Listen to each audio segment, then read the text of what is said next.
स्वागत है आपका फाइनल ट्रेड में। नमस्कार, मैं हूं दीपांशु भंडारी। एक्शन के लिए हो जाइए तैयार, क्योंकि क्लोजिंग की तरफ बढ़ रहे हैं बाजार। आखिरी 1.5 घंटा बाकी है। लगभग पूरा दिन सपाट रहने के बाद अब थोड़ा थोड़ा एक्शन आपको फिर से बाजार में बनते हुए दिख रहा है। एक बार के लिए तो 40,000 का स्तर बैंक निफ्टी छू चुका है, उसके बाद थोड़ा करेक्ट हुआ। अब वापस खरीदारी का मूड आ रहा है। क्या वापस उन लेवल्स पर जाएगा, उनके ऊपर जाएगा? निफ्टी की कैसी रहेगी चाल, कौन से स्टॉक्स हैं, कौन से सेक्टर्स हैं जहां पर रखनी है, आपको नजर बताएंगे आने वाले 1.5 घंटे में। सबसे पहले इस समय की बड़ी बातें क्या है ये जान लेते हैं। निचले स्तरों से संभलते हुए दिख रहे हैं आपको बाजार, वापस 17,700 पर आते हुए दिख रहा है इस समय निफ्टी बैंक नवंबर 2021 के बाद आज पहली बार 40,000 का स्तर छुआ, वहां से फिर अच्छी मुनाफा वसूली भी हुई। अब वापस मोमेंटम में आपको आते हुए दिख रहा है 39,800 के ऊपर ट्रेड कर रहा है। एफएमसीजी, आईटी, ऑटो, यहां से बाजार में बढ़ रहा है दबाव, बट बाकी सारे इंडेक्स अच्छी ट्रेडिंग दिखा रहे हैं। इनफैक्ट एनर्जी शेयर्स में अच्छी खरीदारी है। पीएसयू बैंक्स का आज बड़ा सपोर्ट मिल रहा है। Metals, infra, small caps, mid caps, यहां पर आप जोरदार खरीदारी बनते हुए देख रहे हैं। तो स्टॉक स्पेसिफिक एक्शन एक बार फिर से आपको इस बाजार में दिखेगा। निचले स्तरों से रिकवरी के भी मूड में आपको दिख रहे हैं और साथ ही नजर रखिए ग्लोबल मार्केट्स पर भी। कल तो अमेरिकी बाजार बंद थे, पर आज सुबह डाउ फ्यूचर्स आपको 150 अंक ऊपर ट्रेड करते हुए दिख रहे थे, उन्हीं लेवल्स के आसपास हैं। यूरोप की भी हुई है अच्छी शुरुआत। कल ओपेक ने उत्पादन घटाने का फैसला लिया, उसके बावजूद कच्चे तेल पर आप कोई बड़ा एक्शन नहीं देख रहे हैं। 95 पर ट्रेड कर रहा है और रुपया थोड़ा कमजोर हुआ है। जिन लेवल से खुला था वहां से 8-9 रुपए नीचे है, बट वैसे अगर आप देखेंगे तो सपाट ही कारोबार है। तो ग्लोबल मार्केट्स का सपोर्ट है, हमारे बाजार भी ठीक ठाक फॉर्म में है, निचले स्तरों से रिकवरी के मूड में आ रहे हैं। क्या ये रिकवरी सस्टेन करेगी या नहीं, यही बनता है बड़ा सवाल, और इस बड़े सवाल का जवाब लेने के लिए तैयार है Anil Singhvi. Good afternoon sir. Good afternoon Deep. एक बार जो मुनाफा वसूली आनी थी पहले घंटे में वो आ गई, उसके बाद बाजार संभले हैं और स्टेडली थोड़ा ऊपर ही जाते हुए दिख रहे हैं, वहां से फिर दोबारा नीचे नहीं आए। क्या समझना है इस एक्शन को, और जो 40,000 का स्तर एक बार छू लिया, क्या वापस परफेक्ट है? जो हमने रेंज दी कि जहां से आपको खरीदारी शुरू करनी है, 17,600 17,540 ये रेंज है पहली, और आप देखिए 17,587 से घुमा है। और मेरे ख्याल से हम 10-50 पे यही बात कर रहे थे जब उठे थे। और दूसरा ये कि बैंक निफ्टी 39,425 39,550, आप देखिए 39,564 का लो बना है। तो परफेक्ट रेंज से बाजार घुमा है, कोई दिक्कत है ही नहीं, और एकदम सही जगह सपोर्ट लिया। अब वही रणनीति के साथ चलना है, टुकड़ों टुकड़ों में लेना है, टुकड़ों टुकड़ों में बेचना है, और ऊपर में आने दीजिए 39,950 40,050 के आसपास देखिए, वहाँ पर प्रॉफिट बुक करिएगा। बैंक निफ्टी में 17,750 775 के आसपास वहाँ प्रॉफिट बुक करेंगे। अगर ब्रेकआउट देना है तो 17,800 के ऊपर मिलेगा, ब्रेकआउट देना है तो 40,100 के ऊपर मिलेगा, नहीं तो ऊपर में वहाँ पर प्रॉफिट बुक करना है। तो हाँ, दोनों चीज़ें, क्योंकि ग्लोबल सपोर्ट मिल रहा है इसलिए रिकवरी हुई है। लेकिन ये ध्यान रहे कि रिकवरी भी आपके लिए ऊपरी स्तरों पर प्रॉफिट बुकिंग का मौका देगी, और कमजोरी हुई तो निचले स्तरों पर खरीदना भी है। दोनों काम करना है, दोनों काम करते वक्त डरना नहीं है। और सुबह हम इसलिए बात कर भी रहे थे कि अगर एग्रेसिव ट्रेडर्स आप बेचिए, आप सोचो 40,050 के आसपास आपने बेचा तो 500 पॉइंट आपको इंट्राडे में तेजी के मार्केट में मंदी करके मिलते हैं, और जल्दी से मिल जाते हैं, एकदम 1 घंटे में हो गया, वो जल्दी से मिल जाते हैं ना। 17,775 जो बेचने की रेंज है, वहाँ से आप देखिए आराम से 200 पॉइंट करीबन नहीं तो भी 150 पॉइंट तो आराम से मिलता है आपको, अगर आप एकदम टॉप और बॉटम ना भी पकड़े तब भी। सो आई थिंक ठीक है, मार्केट कोई दिक्कत वाली बात नहीं है। ब्रॉडर मार्केट में खरीदारी का रुझान बरकरार है। तो जो स्टॉक आपको समझ में आ रहे हो, जहाँ पर आपको लगता है कि स्टोरी है, बाइंग है, टेक्निकली आपको अच्छे ब्रेकआउट्स मिल रहे हैं, तो अगर आपको इंडेक्स कम समझ में बैठ रहा हो, फ्यूचर्स के स्टॉक्स में मज़ा नहीं आ रहा हो, तो आप कैश के स्टॉक्स पकड़ के वहाँ ट्रेड कीजिए, वो बढ़िया जगह है, वहाँ पर पैसा बन जाएगा। आज तो अच्छा मौका मिल रहा है। हाँ, बनेगा। और आप देखिए हमारी सरकारी बैंक जो हम लगातार करें कि प्राइवेट बैंक से वो ज़्यादा रिटर्न देंगे, वो अच्छा से कर रहे हैं, करेंगे भी, कोई दिक्कत वाली बात नहीं। तो बढ़िया परफेक्ट मार्केट है, कोई कंप्लेन होनी नहीं चाहिए, कोई कंप्लेन नहीं होनी, मौका मिल रहा है। हाँ, मतलब मुझे तो कोई दिक्कत नहीं, मुझे तो इस मार्केट में कोई खराबी नहीं दिखती। बिल्कुल मौका दे रहा है बाजार आपको। ट्रेड अगर आप करना चाह रहे हैं, लेवल्स टू लेवल्स फॉलो कर रहे हैं, जो सुबह स्ट्रैटेजी में भी बताए थे, लेवल्स को है ना एकदम नियमित रूप से करना ही पड़ेगा, तभी आप बना पाएंगे। क्या होता है कि नीचे आते वक्त डर लगता है और ऊपर आते वक्त आपको लालच ज़्यादा होता है, तो वो एंट्री और एग्जिट एकदम परफेक्टली उल्टा कर रहे हैं तो फिर भगवान मालिक है, और हिम्मत करके सही लेवल पे कर रहे हैं तो बढ़िया पैसा बनेगा, सिंपल। चलिए, तो मौका है, लेवल्स फॉलो करिए, और थोड़े और levels, strategy, data Anil ji कुछ ही देर में हमें समझाएंगे भी, जानेंगे उनसे इस पर अपडेट, और साथ ही हमारे एक्सपर्ट्स भी जुड़ चुके हैं। आइए उससे पहले कुशल और अरमान से करते हैं बात और जान लेते हैं इंपॉर्टेंट ट्रिगर्स आने वाले दिनों के लिए, और साथ ही आज की इंपॉर्टेंट खबरें भी। कुशल, गुड आफ्टरनून, बताएं कौन से इंपॉर्टेंट ट्रिगर्स। गुड आफ्टरनून दीप। ट्रिगर्स के लिहाज से आज के दिन में सबसे पहले तो कैश सेगमेंट से नागार्जुन फर्टिलाइजर अपने नंबर्स डिक्लेयर करेंगी। साथ ही कल के दिन पर आपको नजर रखनी है जहां पर जीआरएम ओवरसीज लिमिटेड इसकी एनएससी पर लिस्टिंग होने वाली है। साथ साथ आईपीओ है तमिलनाडु मर्केंटाइल बैंक का जो चल रहा है, उसका लास्ट डे कल के दिन में है, तो यहाँ पर भी फोकस रखना है आपको। अब तक ये इशू पूरा ऑलमोस्ट भर चुका है।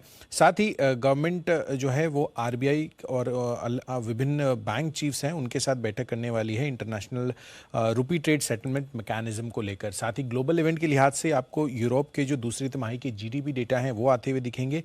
यूएस में फेडरल रिजर्व के वाइस चेयरमैन ब्रेनार्ड बोलते हुए दिखेंगे और साथ साथ एप्पल का एक लॉन्च इवेंट होने वाला है जिसके अंतर्गत आईफोन 14 सीरीज ये लॉन्च करेंगे, जिसमें एप्पल वॉच साथ साथ एप्पल वॉचेस, एप्पल आईपैड और एयरपॉड्स भी यहाँ पर लाए जाएंगे। तो बड़ा इवेंट है। 14 आ रहा है, आईफोन 14 सीरीज। यस। अच्छा, तो उसके पैसे ज़्यादा लगेंगे। इसके अलावा और क्या नया होगा उसमें? अब उसके अलावा तो नहीं पता सर, बट हाँ मतलब काफ़ी सारी चीज़ें और भी हैं इस इवेंट में जो आएंगी।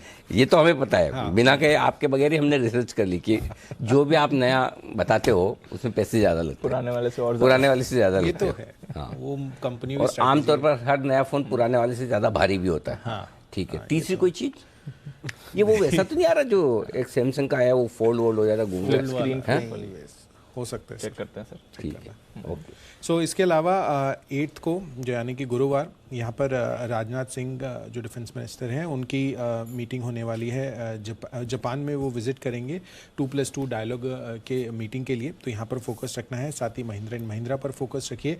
ये XUV 400 EV लॉन्च करने वाले हैं। इनफैक्ट इसका कर्टेन रेजर आपको देखने को मिलेगा। साथ ही रिलायंस पावर, इनकी फंड जुटाने पर बोर्ड बैठक है। टानला प्लेटफॉर्म्स पर भी नजर रखिए। बायबैक को लेकर कंपनी बोर्ड बैठक करती हुई दिखेगी।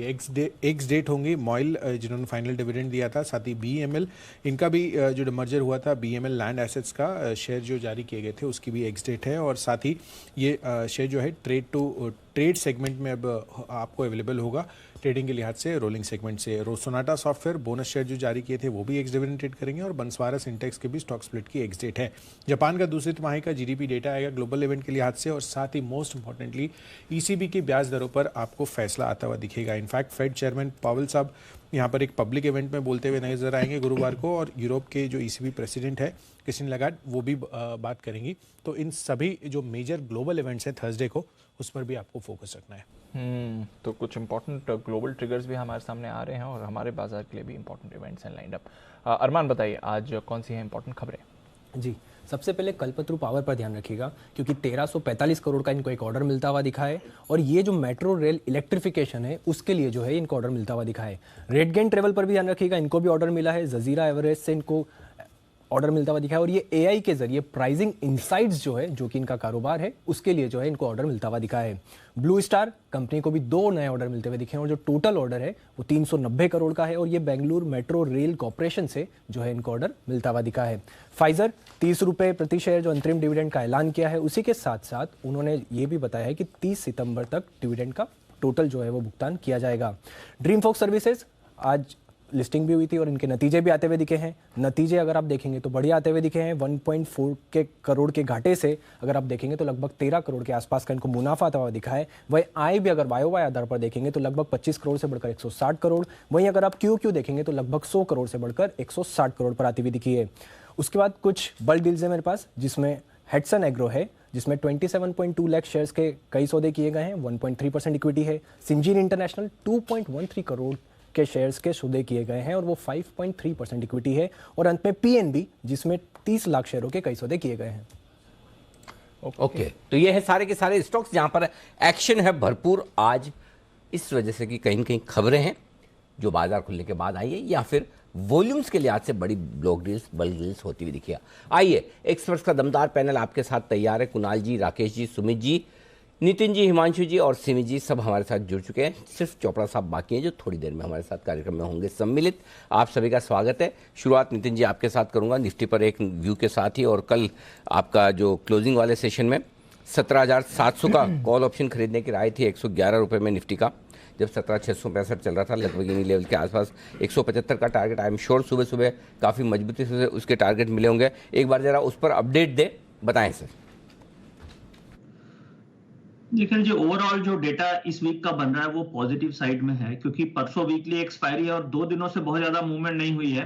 इनफैक्ट आज जो कल कॉल ऑप्शन हमने ली थी वो 145 के आसपास गई थी, फिर वापस अभी नीचे आ गई है।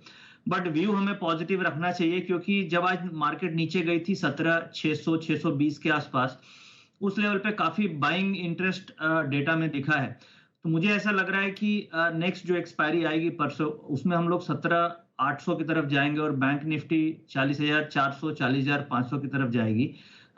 डॉ जोन्स में भी या नैस्डैक में भी एक बाउंस का इंडिकेशन मिल रहा है। उसको देखते हुए ओवरऑल एक शॉर्ट कवरिंग या पॉजिटिव डेटा बन रहा है। तो यहां से अगर ट्रेड लेना है तो मुझे ऐसा लगता है कि 17,700 की कॉल ऑप्शन आपको दोबारा से इस रेट पे करीब करीब यहाँ पे 98 99 के आसपास मिल रही है, री इंटर करना चाहिए। स्टॉप लॉस आपका 65 रुपए के आसपास होगा और टारगेट यहाँ से करीब 150 160 हो सकते हैं। मतलब कंक्लूजन यही है कि ओवरऑल डेटा पॉजिटिव है। ये जो एक्सपायरी है वो 17,800 की तरफ होनी चाहिए, बैंक निफ्टी 40,500 की तरफ होनी चाहिए, और 17,600 का बहुत इंपॉर्टेंट सपोर्ट है। वहां पे ओपन इंटरेस्ट भी देखेंगे तो 70 लाख से ज्यादा का ओपन इंटरेस्ट है, तो वो लेवल होल्ड करना चाहिए और हम लोग 17,800 की तरफ जाना चाहिए। ओके, तो ये है आपके लिए राय इस वक्त निफ्टी का कॉल ऑप्शन। एक बार जरा नितिन जी नोट करना रह गया, बताएं कौन सा कॉल ऑप्शन खरीदना है निफ्टी वाला? जी, 17,700 की कॉल ऑप्शन जो अभी हमें 98 से 100 के बीच में मिल रही है, ये लेंगे, जिसका स्टॉप लॉस होगा 65 रुपए का और टारगेट होंगे करीब 165 170 रुपए का, और ये कैरी फॉरवर्ड ट्रेड हो सकता है। और डॉ जोन्स भी अभी हम लोग देख रहे हैं कि वहां पे भी पॉजिटिव सपोर्ट के आसपास है नैस्डैक डॉ जोन्स, तो वहां से बाउंस आने की उम्मीद है, जिसके कारण निफ्टी 17,800 का हम टारगेट लेकर के चल रहे हैं और कॉल ऑप्शन 17,700 की ले रहे हैं। ओके, तो ये आपके लिए इस वक्त आती हुई राय निफ्टी का कॉल ऑप्शन खरीदने की नितिन जी की तरफ से। आइए बढ़ते हैं आगे। लॉजिस्टिक कंपनियां एक्शन में हैं और ढेर सारी कंपनियां, विशेषकर जो हाल ही की लिस्टेड लॉजिस्टिक कंपनी है डिलीवरी, इन पर कुछ इंटरेस्टिंग ब्रोकरेज रिपोर्ट्स भी आई हैं। आइए देख लेते हैं दूसरी कंपनियों के मुकाबले में किस तरह का बिजनेस डिलीवरी का चल रहा है। अरमान हमारे साथ है पूरी डिटेल्स लेकर। अरमान बताइए सर, ये ओवरऑल अगर आप देखेंगे तो ये लॉजिस्टिक बिजनेस या एक्सप्रेस अगर आप कार्गो जिस तो ये सर्विसेज हैं, ओवरऑल अगर आप इन कंपनी की किसी की भी एनुअल रिपोर्ट पढ़ेंगे तो ये एक तो सभी अपने सेक्टर के लिए बहुत ही बुलिश है। अब अगर आप कंपैरिजन की बात करें अपन, तो अगर आप देखेंगे कि आय, मार्केट कैप या इंस्टीट्यूशनल होल्डिंग अगर देखेंगे तो उन सब में कंपैरिजन में ब्लू डार्ट या टीसीआई एक्सप्रेस, उससे डिलीवरी जो है वो सबसे आगे है। वहीं अगर आप वैल्यूएशन जैसे मार्केट कैप टू अगर सेल्स की बात करें या मुनाफे के पैमाने पर अगर आप बात करेंगे तो वहां पर आपको दिखेगा कि जो ब्लू डार्ट है वहां वो इन दोनों से काफी बढ़िया है।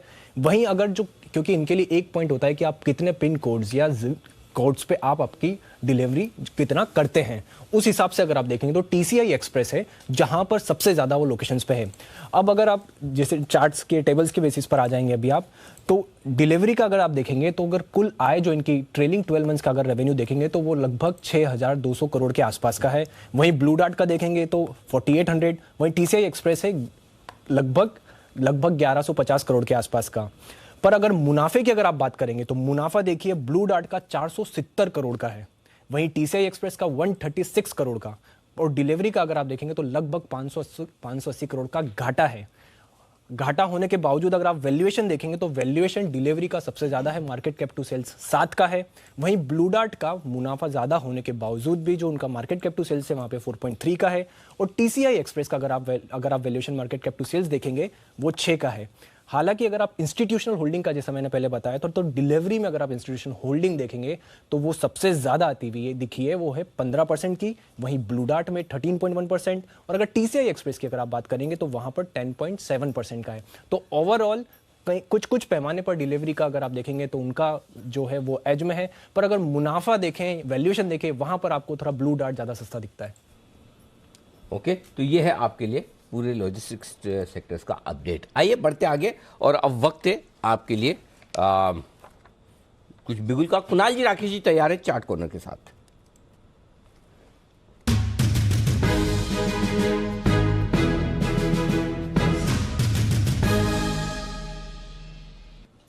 बताएं सर।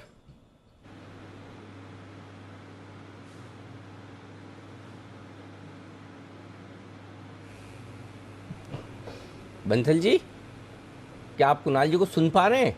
हम तो देख पा रहे हैं। अनिल जी? हाँ, नहीं सुन पा रहा अनिल जी, कुणाल जी को मैं।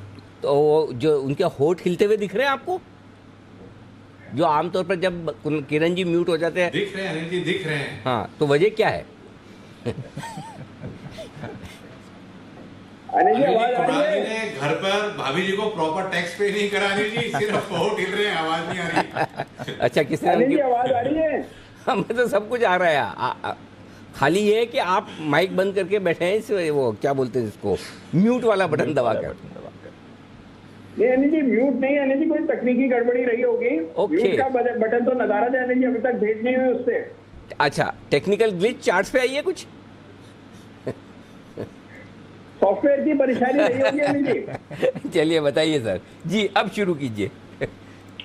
अनिल जी देखिए, एक और पावर स्टॉक में पावर डालने का काम मैं और राकेश जी करने वाले हैं, और ये स्टॉक है आरईसी। बड़े जमाने बाद आरईसी पर मैं और राकेश जी खरीदारी की राय दे रहे हैं। चार्ट में कुछ ऐसी तब्दीलियां आते हुए दिख रही हैं, बड़ा स्ट्रक्चर इंप्रूव हुआ है और चार्ट पर फिर एक ब्रेकआउट आता हुआ नजर आ रहा है। तो हमें लगता है कि सारे पावर स्टॉक्स में तेजी बनेगी और आरईसी में भी एक अच्छी तेजी बनने की संभावना है। तो इन स्तरों पर आरईसी खरीदारी की राय है। Over to Rakesh ji. अनिल जी बेहतरीन टेक्निकल स्ट्रक्चर है। 106 का स्टॉप लॉस लगाना है। 112 से 114, 112 से 114 के टारगेट के लिए आरईसी है हमारा चार्ट कॉर्नर पे। ओके, ये है आपके लिए खरीदारी करने की राय। आरईसी सारे पावर स्टॉक्स में जबरदस्त एक्शन होता हुआ दिख रहा है और उनमें से एक ये भी आपके लिए। आइए बिल्कुल हिमांशु जी के लिए, hitman Himanshu.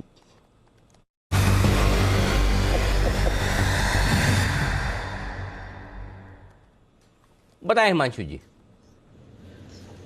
Good afternoon to you Anil ji, good afternoon everyone. Anil ji, खरीदारी का स्टॉक है जो मेरे रडार पर आया है और मुझे लगता है कि फाइनेंशियल स्पेस में एक अच्छा बज़ देखने को मिला है। यहां पर एक स्टॉक जो नई लीडरशिप पोजीशन लेने के लिए तैयार है वो है चोला फाइनेंस, यानी कि चोला इन्वेस्टमेंट। करंट लेवल्स 815 816 रुपए के हैं स्पॉट लेवल्स में। अनिल जी, ये स्टॉक इस पूरे सेगमेंट में one of the strongest stock रहा है पिछले कुछ अगर हफ्तों के मैं चार्ट फॉर्मेशन देखूं, और एक ब्रीफली साइड कंसोलिडेशन के बाद आज के सेशन में यहां पर एक फ्रेश रेजिस्टेंस का ब्रेकआउट देखने को मिला है। स्टॉक ने आज एक नया लाइफ टाइम हाई बनाया है। 800 820 का स्ट्रॉन्ग हर्डल जो है उसको ये स्टॉक पार करता हुआ नजर आ रहा है और मुझे लगता है कि ये stock within no time 860 880 रुपए तक की मूव दिखाने के लिए तैयार है। तो 805 रुपए के स्टॉप लॉस के साथ चोला फाइनेंस में खरीदारी करके चलेंगे। टारगेट रहेगा 840 और 860 और मुझे लगता है कि ये आने वाले 1 से 2 दिनों में आते हुए नजर आ सकते हैं। ओके, तो ये है आपके लिए चोला मंडलम, वो एक और बेहतरीन स्टॉक। ये स्टॉक भी कमाल करने के लिए तैयार है बढ़िया मजबूती के साथ, और एनबीएफसी में जो एक्शन होता हुआ दिख रहा है, इस एक्शन के आगे बढ़ने की पूरी संभावना। चोला मंडलम भी बेहद मजबूत दिख रहा है। मेरे भी रडार पे था चोला मंडलम। हाँ, लग रहा था कि ये तेज दौड़ लगाने को तैयार है, लेकिन बढ़िया स्टॉक चुना है हिमांशु जी। आइए बढ़ते हैं आगे, और हिमांशु जी के बाद सिमी जी भी तैयार हैं। आइए सिमी जी से जान लेते हैं कि उनकी पसंद का शेयर कौन सा है।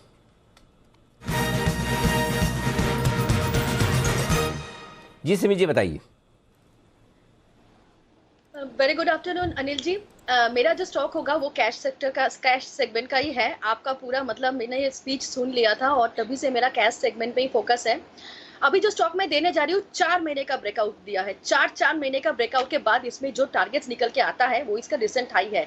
स्टॉक का नाम है गुजरात एल्कली।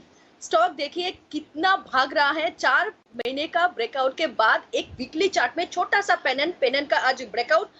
मिनिमम टारगेट होगा 1050। तो 1050 का टारगेट के लिए गुजरात एल्कली को खरीद कर चलने का सलाह होगा। 920 के नीचे स्टॉप लॉस लगाएंगे और ये टारगेट्स हो सकता है 2 से 3 ट्रेडिंग सेशन में आ जाना चाहिए, क्योंकि जितना बढ़िया सा ब्रेकआउट है मुझे लगता है कि जो रिसेंट हाई इसने बनाया था वो हाई एक पार करेगा। ये 1044 के आसपास इसका रिसेंट हाई था, वो हाई पार करेगा और इससे आगे भी जाएगा। तो मेरी तरफ से अभी का कॉल है गुजरात एल्कली। गुजरात अल्कलीज, ये है आपके लिए खरीदारी करने की राय। हिमांशु जी कोई विशेष टिप्पणी देना चाहते हैं आप इस पे? जी अनिल जी, पहले तो मैं धन्यवाद करना चाहूंगा सिमी जी को। हाँ, समझ गए आप। हाँ, प्रथा के अनुसार। जी। तो और दूसरी बात ये कि बिल्कुल अनिल जी, मुझे लगता है कि एक बड़ी तेजी की यहाँ पर शुरुआत होते हुए नजर आ रही है। सुबह आज एसपीएल मिड कैप में भी मैंने इस स्टॉक को कवर किया है और बिल्कुल मेरा ऐसा मानना है कि यहाँ पर 1050 और 1100 रुपए तक के लक्ष्य यहाँ पर बहुत शॉर्ट टर्म में देखने को मिल सकते हैं। तो ये है आपके लिए गुजरात अल्कलीस खरीदारी करने की राय आती हुई है। आइए बढ़ते आगे। आशीष हमारे साथ है तैयार और बता रहे हैं आशीष की HAL सुमित जी का हल, इसमें इतनी तेजी क्यों है? सुमित जी को तो पता ही है क्यों है, क्योंकि उनके चार्ट्स पे दिख जाती है, लेकिन फंडामेंटल रीजंस क्या है आशीष बताइए। सर तेज उड़ान बढ़ रहा है, हल लगातार तेजी यहाँ पर देखने को मिल रही है। साल की शुरुआत से अब तक 75% का रिटर्न दे दिया है और चार्ट पर फिलहाल अगर आप देखेंगे तो ऑल टाइम हाई के करीब ही बिल्कुल देखने को मिलेगा। आज भी ठीक ठाक तेजी देखने को मिल रही है। दरअसल इसकी पूरी स्टोरी जो है ऑर्डर बुक के आधार पर है। अभी फिलहाल के हिसाब से भी आप देखें तो इनकी ऑर्डर बुक जो है 84,800 करोड़ की, यानी वित्त वर्ष 2022 की कुल आय के हिसाब से देखें तो 3.5 गुना जो है इनकी ऑर्डर बुक है। और ना कि सिर्फ इतना ही, करीब 45,000 करोड़ के जो ऑर्डर्स हैं इसी साल जो है एग्जीक्यूट होते हुए नजर आएंगे और FY23 के अंत तक इनकी जो ऑर्डर बुक है जो अभी फिलहाल 84,800 करोड़ है वो 1 लाख करोड़ के पार जाने की उम्मीद है। और ये ऑर्डर बुक में तेजी इसके लिए आ रही है क्योंकि एक अपडेट जो हम आपको लगातार देके बता रहे हैं कि जिस प्रकार से भारत सरकार इंडिजनाइजेशन पर फोकस कर रही है, लगातार जो डिफेंस के इक्विपमेंट्स होते हैं, डिफेंस के प्रोडक्ट्स होते हैं, इनकी इंपोर्ट बैन सूची लगातार बढ़ाती जा रही है। तो इसका सीधा और बड़ा बेनिफिट जो है घरेलू कंपनीज को देखने को मिलेगा। तो इनको ऑर्डर्स लगातार मिलते जा रहे हैं, जिसके चलते अगर आप देखें तो यहाँ पर बढ़िया ग्रोथ इनकी ऑर्डर बुक में देखने को मिल रही है। घरेलू कारोबार तो काफी कर रहा है, लेकिन साथ में अगर आप देखें तो भारतीय कंपनी जो है अब डिफेंस के प्रोडक्ट आगे जाकर एक्सपोर्ट भी करेंगी। 2025 तक कंपनी का लक्ष्य है कि 10% की जो आय होगी वो करीब करीब आप देखें एक्सपोर्ट से आती हुई नजर आएगी,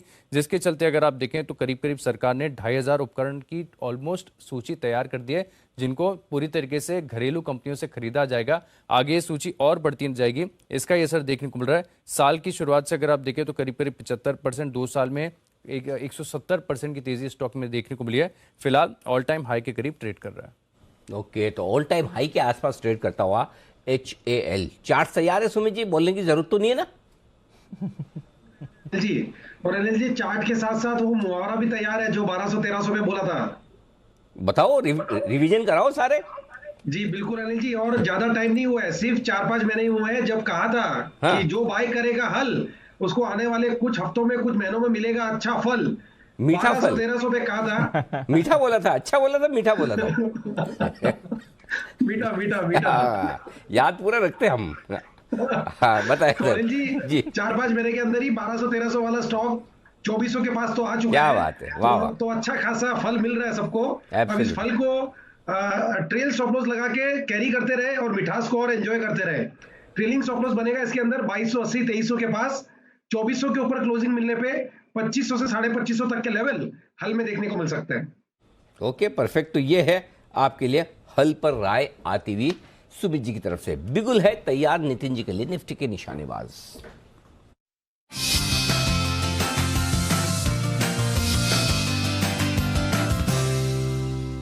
बताएं सर। लेंगे जो 20 रुपए में मिल रही है और जिसके टारगेट होंगे 28 से 29 रुपए और स्टॉप लॉस होगा 14 रुपए का।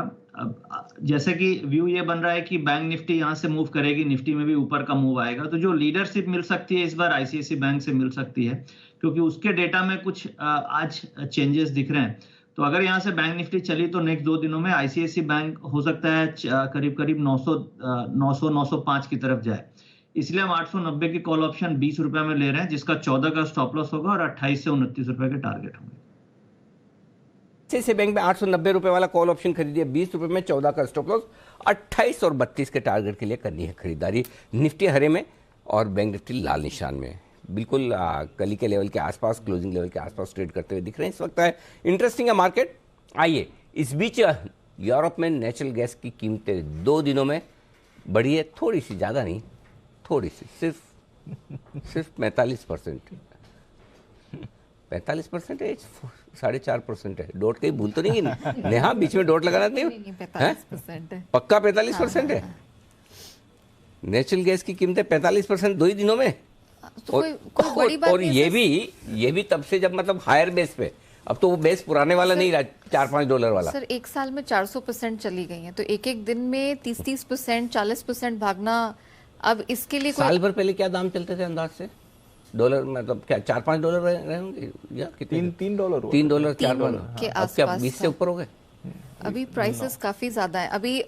अभी हम लोग $9-10 के आसपास, सॉरी हाँ, $9-10 $10 के पास 40-50% और बढ़ा दिया आपने। ये तो फिर भी होल्ड आउट कर रहे हैं सर यूएस में। ये तो यूरोप की हालत है वो सबसे ज्यादा खराब है। और इंटरेस्टिंग फैक्ट ये है कि ये 2 दिन में 45% बढ़े, कल ओपनिंग के साथ ही 30%, 31% जो डच टीटीएफ गैस है जो कि यूरोप की बेंचमार्क गैस है उसकी कीमत चढ़ गई। और आज ओपनिंग के साथ ही 8 से 12% की गिरावट आ गई। अच्छा, अब वो गिरावट प्रॉफिट बुकिंग की वजह तो अभी से डॉलर में क्या दाम है अंदाज से? सर अभी तो हम $9 के नीचे चल रहे हैं। $9 के नीचे। अच्छा। ये लेकिन मैं ये नाइमेक्स क्रूड की बात कर रही हूँ। यूरोप जो है ये यूरो की बात कर रही हूँ। अच्छा, ये यूरो की बात हो रही है। और जो यूके गैस है वो पेंस में होती है, तो वो उसने अपना रिकॉर्ड हाई 650 पेंस बनाया है और अभी 500 के नीचे आसपास चल रही है। अभी तो फिलहाल नीचे चल रही है, बहुत वॉलेटाइल है। इनफैक्ट बहुत इंटरेस्टिंग डेवलपमेंट्स हुए हैं और उसी की डिटेल में पहले दे देती हूँ। तो कल तो जो हमने एकाएक 30-31% का राइज देखा वो तो इस कारण से कि नॉर्ड स्ट्रीम 1 पाइपलाइन है जो कि अपने मेंटेनेंस के बाद शुरू होनी थी, वहां पर गैसप्रोम ने रोक लगा दी, तो उसकी वजह से हमने तुरंत रिएक्शन देखा, 30-31% की राइज आ गई। लेकिन इस बीच में एक बड़ा इंटरेस्टिंग डेवलपमेंट निकल कर आया है कि जो नॉर्ड स्ट्रीम 1 है उसको लेके गैसप्रोम से पूछा गया कि भाई आप शुरू कब करोगे ये पाइपलाइन, तो वो कहते हैं हमसे मत पूछो, आप सीमेंस एनर्जी से जाके पूछो, क्योंकि उन्होंने अभी तक जो टरबाइन है, जो इक्विपमेंट है वो ठीक करके दिया नहीं है और रिपेयर वर्क किया नहीं है। जर्मनी वाला रशिया से पूछ रहा है, रशिया वाला अपनी कंपनी से पूछा। हाँ, और नहीं, और सीमेंस एनर्जी से जब पूछा तो कहा हमें तो कोई काम कमीशन किया ही नहीं गया है, तो हम क्या ठीक करके देंगे। टेबल टेनिस खेल रही है। और प्रॉब्लम नहीं, और मजे की बात है कि सीमेंस एनर्जी है जर्मनी की, म्यूनिक बेस्ड है। तो वो उनका तो नुकसान ही है अगर वो इक्विपमेंट डिले करके भेजें। तो ये दोनों तरह से नुकसान, बिजनेस का भी नुकसान, देश को भी नुकसान। और वो साफ तौर पे कह रहे हैं कि जिस पावर स्टेशन में ये दिक्कत आई है वहां पर बहुत मामूली सी दिक्कत है और जिस लीकेज की वजह से पूरा पाइपलाइन आपने बंद कर दिया है, ये बहाना है बेसिकली। कहा कि बहुत सारी टरबाइन है जो काम कर रही हैं और आपने हमें रिपेयर वर्क के लिए कमीशन किया ही नहीं, तो हम काम कहां से शुरू करें।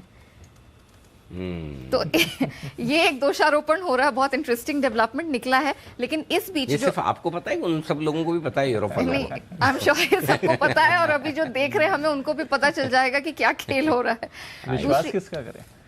किसको बात माने? विश्वास रशिया का ही करना चाहिए। जो कह रहे हैं वो गलती कह रहे हैं। पूरा विश्वास करिए आप। विश्वास तो करना ही चाहिए, विश्वास नहीं करने का कोई कारण ही नहीं सर। 100% गलत कह रहे हो सर। लेकिन इसी बीच जो आज जो गिरावट आई है वो इस वजह से आई है क्योंकि अब सारे जो यूरोपियन यूनियन के सदस्य हैं, जितने देश हैं, 9 सितंबर को प्राइस कैप लगाने को लेकर एक बहुत महत्वपूर्ण बैठक है, उसके लिए मिलने वाले हैं। और उससे पहले अभी कुछ देर पहले ही खबर आई है ब्लूमबर्ग के हवाले से कि जो इनकमिंग ब्रिटिश प्राइम मिनिस्टर हैं लिज ट्रस, वो 40 बिलियन पाउंड वर्थ का एक एनर्जी एड पैकेज अनाउंस करने वाली हैं ये गुरुवार को।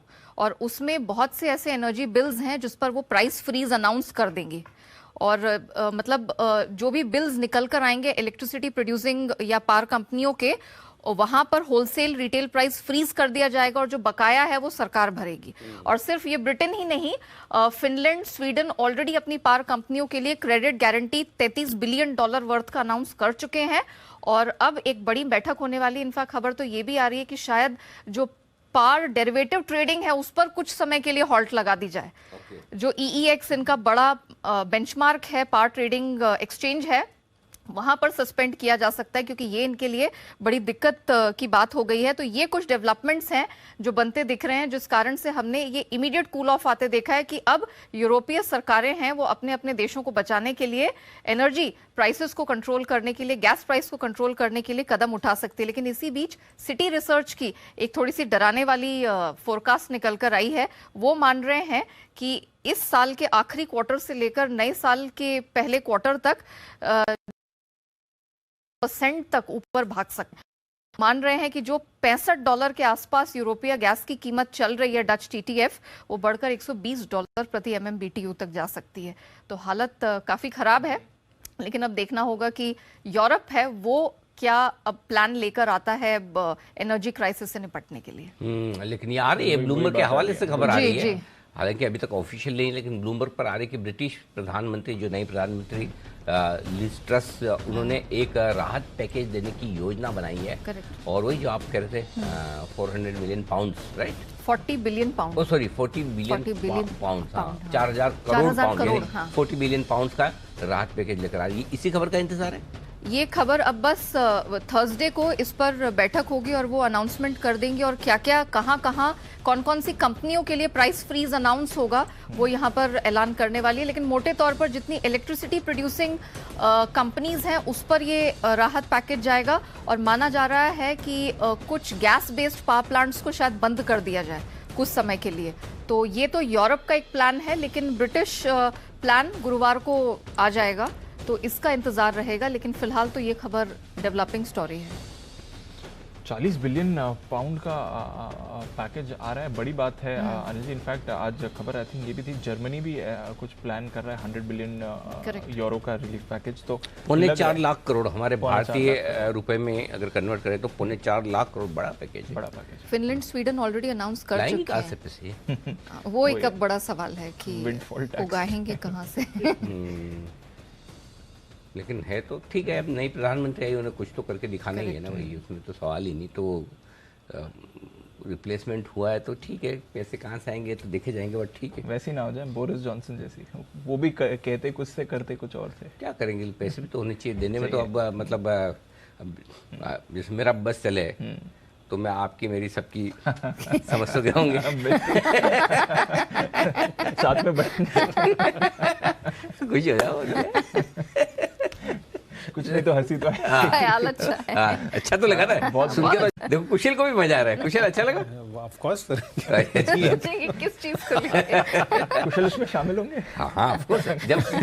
जब देना नहीं है तो सबको शामिल करो ना, खाली कहना ही है। कहने में और देने में तो फर्क है ना। तो कहने में तो सभी है। चलिए, तो ये है आपके लिए इस वक्त बड़ा एक्शन। चलिए कुशल आए तो कुशल भी आए तो कुछ इंटरेस्टिंग चीज ही लेकर आए, कुछ इंटरेस्टिंग बातें लेकर आए, और वो है यूरोप से ही जुड़ी हुई। यूरोप में बढ़ती महंगाई के बीच जर्मनी में मंदी की आशंका बड़ी गहरा रही है। आज सुबह भी हम इसका जिक्र कर रहे थे, लेकिन इसकी पूरी डिटेल्स कुशल के पास है। कुशल बताइए जरा। सर देखिए, यहाँ पर जो कॉस्ट ऑफ लिविंग क्राइसिस बढ़ता हुआ नज़र आ रहा है यूरोप में। इनफैक्ट जर्मनी सबसे बड़ा फोकस में इसलिए भी है क्योंकि यूरोप की सबसे बड़ी इकोनॉमी है, और जिस तरह से यहाँ पर अब आगे चलकर गुरुवार को जो ECB का फैसला आने वाला है ब्याज दरों पर, पहले एनालिस्ट मानकर चल रहे थे कि 50 बेसिस पॉइंट्स यहाँ पर इंक्रीज होती हुई दिखेंगी, पर अब जिस तरह से इन्फ्लेशन बढ़ता हुआ नजर आ रहा है across the board, across countries, उस वजह से यहाँ पर ऑलमोस्ट 75 बेसिस पॉइंट्स की अब इंक्रीज ये मानकर चल रहे हैं। इनफैक्ट गैस प्राइस पर हमारा डिस्कशन हो ही गया है कि ऑलमोस्ट 30% की बढ़त वहाँ पर आती हुई दिखी है। और रूस ने तो जिस तरह का बहाना लगाया, उन्होंने क्लियरली ये कहा है कि अब की सैंक्शन, जो वेस्टर्न कंट्रीज सैंक्शंस लगाती हुई दिखी थी, अब वो अगर सैंक्शंस हटाती हैं तो वो दोबारा से सप्लाई शुरू कर सकते हैं। तो एक कहीं ना कहीं बड़ा ओवरहैंग अब क्रिएट होता हुआ दिख रहा है कि कब वापस से गैस सप्लाई शुरू होती हुई दिखेंगी। और जर्मनी इन पर्टिकुलर इसलिए भी काफ़ी बड़े लेवल पर अहम हो जाता है पूरे यूरोप के लिए भी, क्योंकि अगर ऐसा होता है कि जर्मनी टेक्निकली और ओवरऑल जिस तरह का एनवायरनमेंट बना हुआ है रिसेशन में चली जाती है, तो एक डोमिनो इफेक्ट भी क्रिएट हो सकता है, क्योंकि और जो छोटी इकोनॉमीज यूरोप में है वहाँ पर भी आपको इम्पैक्ट आता हुआ दिख सकता है। क्योंकि गैस प्राइस की जो बढ़ती कीमतें हैं उस वजह से मेजॉरिटी ऑफ द कंपनीज जिनके उधर प्लांट्स हैं वहाँ पर उनको प्रोडक्शन कंपेरेटिवली कट करना पड़ सकता है, क्योंकि जिस तरह से यहाँ पर इनका कॉस्ट ऑफ प्रोडक्शन बढ़ेगा वो कहीं ना कहीं ओवरऑल जो प्राइसिंग है प्रोडक्ट्स की वो बढ़ाते हुए दिखेंगे। और इन्फ्लेशन तो ऑलरेडी है, तो कंज्यूमर डिमांड पर भी हिट होगा और साथ साथ इन्फ्लेशन, ये दोनों इंपैक्ट करते हुए दिख सकते हैं। इनफैक्ट भारत के लिए इंपॉर्टेंट ये है कि भारत से जर्मनी को 4 अहम बड़े एक्सपोर्ट्स होते हैं, जिसमें केमिकल्स, टेक्सटाइल्स और एपरल ये सेगमेंट्स हैं। तो इनसे जो जुड़ी हुई कंपनियां हैं जो खासकर यूरोपियन मार्केट्स को एक्सपोर्ट करती हैं, उन पर आपको ध्यान रखना है कि इन पर इनके रेवेन्यूज पर इंपैक्ट हो सकता है। एंड लार्जली सबसे बड़ा जो फैक्टर है वो है ऑटो हब्स का। आप चाहे वोक्सवैगन लीजिए, डाइमलर लीजिए, इनफैक्ट BMW ग्रुप, ये काफ़ी बड़ी कंपनियां हैं। इनफैक्ट वर्ल्ड ओवर के लिए जो टेक्नोलॉजीज़, ऑटो टेक्नोलॉजीज़ मानी जाती है वो जर्मनी की ही मानी जाती है। तो लार्जली इस स्पेस में अगर आप मदरसन सुमी को भी देख सकते हैं तो वो भी वोक्सवैगन, डाइमलर जैसे जो बड़े क्लाइंट्स हैं उन पर भी इम्पैक्ट आ सकता है। तो इन सभी चीज़ों को ध्यान में रखते हुए आपको जर्मनी इन पर्टिकुलर जिस तरह से आगे रिसेशन में अगर जाता है तो यूरोप काफ़ी बड़ी समस्या में पड़ सकता है। ओके, तो ये है आपके लिए पूरा जर्मनी से रिलेटेड डेवलपमेंट और मंदी की आशंका वहाँ पर भी गहराती हुई नजर आ रही। देखते हैं यूरोप पर अब हमारी नजर रहेगी, और आपने देखा भी होगा पिछले कुछ समय से हमने यूरोप पर अपना कवरेज काफ़ी बढ़ाया है, क्योंकि हमें लग रहा है कि अब नेक्स्ट ग्लोबल ट्रिगर जो आना है वो यूरोप से आना है। और अगले 3 महीने, अब से लेकर दिसंबर जनवरी तक 3-4 महीने, ये यूरोप के लिहाज से बेहद अहम होंगे, और यूरोप के देश, अर्थव्यवस्थाएं और उनके बाजार आगे चलते हुए हो सकते दुनिया भर के बाजारों को डायरेक्शन देने की कोशिश करें। ये हमें समझ में आ रहा है। हमारी जो सीमित बुद्धिमानी है, लग रहा है सर, हाँ, जितना छोटा सा दिमाग है उसमें ये घुस रहा है। सो इसलिए हम आपको थोड़ा सा हाईलाइट करके समय से पहले बताने की कोशिश कर रहे हैं। आइए बढ़ते आगे, और हिमांशु जी के लिए एक बिगुल हिटमैन हिमांशु।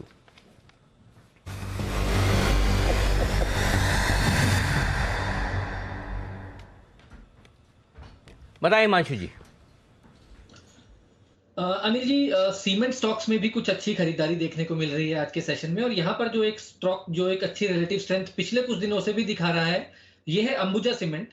अनिल जी, यहाँ पर एक अच्छी खरीदारी आज के सेशन में बनती हुई नजर आई है। लगभग 2.5-3% का ओआई बिल्डअप है, साथ ही साथ ऑप्शंस में अनवाइंडिंग भी देखने को मिल रही है, और चार्ट सेटअप ना केवल डेली चार्ट्स पर बल्कि वीकली चार्ट्स पर भी काफी पॉजिटिव है। मुझे ऐसा लगता है अंबुजा सीमेंट पहला यहाँ पर आज और कल की अगर व्यू से ट्रेडिंग की कॉल ली जाए तो 435 रुपए का यहाँ पर एक पहला छोटा टारगेट है। लेकिन जिस हिसाब से यहाँ पर सेटअप है चार्ट्स की, मुझे लगता है अनिल जी इस वीक में अंबुजा सीमेंट नए हाइज बनाता हुआ नजर आ सकता है। यानी कि जो पिछले हाइज है लगभग 440 रुपए के, अंबुजा सीमेंट उसके ऊपर निकलने के लिए तैयार है। 420 रुपए के नीचे के स्टॉप लॉस के साथ अंबुजा सीमेंट में खरीदारी करके चलने की सलाह है। तो ये है आपके लिए अंबुजा सीमेंट में खरीदारी करने की राय आती हुई। इस वक्त स्टॉक जबरदस्त एक्शन में आता है। कल ही हम बात कर रहे थे 418 420 के ऊपर निकला, बड़ा एक्शन आता हुआ दिख रहा है। 435 और 440 के टारगेट, क्या बात है हिमांशु जी, इतने छोटे टारगेट तो आप पहले नहीं देते थे, आज क्या हुआ, सब ठीक है? नहीं अनिल जी, वो तो सिर्फ मैंने एक लेवल डिस्कस किया है कि इंपॉर्टेंट एक पहला हर्डल है 435 का, टारगेट 440 के ऊपर के ही है अनिल जी। ओके 440। और इस बीच आशु जी का नाम लिया, मैसेज आ गया, देखो आ गया अंबुजा माई स्टॉक। अच्छा my stock Ashu ji, share holding pattern में तो नाम दिखा नहीं, हमने बहुत ढूंढा। 2 लाख रुपए से कम वाले में होगा मल्टीपल। इट विल रॉकेट, ऐसा आशीष जी ने लिख के भेजा अंबुजा सीमेंट के बारे में। तो अंबुजा सीमेंट उनकी भी पसंद का शेयर, कल हम बात करेंगे यहाँ पर अच्छी मजबूती भी, आई थिंक उन्होंने बिल्कुल।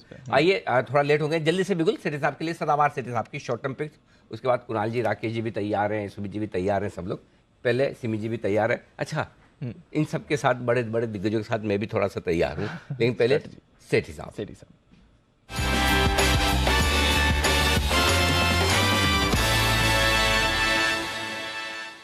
जी, सेठी साहब बताएं sir. Anil ji good afternoon. Deepanshu, Anil ji बाजार में तो बहुत ही दमदार तेजी है, निफ्टी को नहीं देखना है, बाकी स्टॉक्स में तो बहुत ही अच्छी तेजी है। तो आज अनिल जी 2 स्टॉक है, एक कैश मार्केट का स्टॉक है और एक आज F&O का स्टॉक भी है। वाह वाह, क्या बात है, बताएं सर। अनिल जी पहले कैश मार्केट का जो स्टॉक है, एक ऐसे सेक्टर से जो आज फोकस में है, शुगर सेक्टर, और यहाँ से आज मैंने पिक किया है EID पैरिको, जो अभी 550 के लेवल पे ट्रेड करता है। मुरुगप्पा ग्रुप की कंपनी है जो शुगर और न्यूट्रास्यूटिकल्स बनाती है, बहुत ही दमदार कंपनी है। और हम आज ये जो सेक्टर जिस हिसाब से चल रहा है, मुझे लगता है Anil ji we should expect some positive news for this sector very soon. हो सकता है वो या तो जैसे ये जो एक्सपोर्ट पे बैन लगाया था सरकार ने, जो बैन नहीं कैप लगाया था, 10 मिलियन टन का कैप किया था, वो सितंबर तक का था, और चूंकि सितंबर अब आ गया है तो अभी जो ये वापिस से जो आएगा हो सकता है उसमें बढ़ा के आए, 10 की जगह 12 मिलियन टन हुए। बाकी अनिल जी एक टेलविंड के दौर से गुजर रहा है ये पूरा सेक्टर। एथेनॉल की स्टोरी है वो तो इंटेक्ट है ही है। भारत में पिछले साल 440 करोड़ लीटर एथेनॉल का कंजम्पशन हुआ है, जिसको सरकार का पूरा प्रयास है कि ये 10% ब्लेंडिंग से बढ़ा के 20% ब्लेंडिंग करेंगे 2025 तक, तो उसमें 1000 करोड़ से ज्यादा लीटर एथेनॉल की रिक्वायरमेंट होगी। फिर यूरोप में जो हीट वेव के कारण शुगर केन की क्रॉप खराब हो गई है, तो इंटरनेशनली भी शुगर के प्राइसेस फर्म है।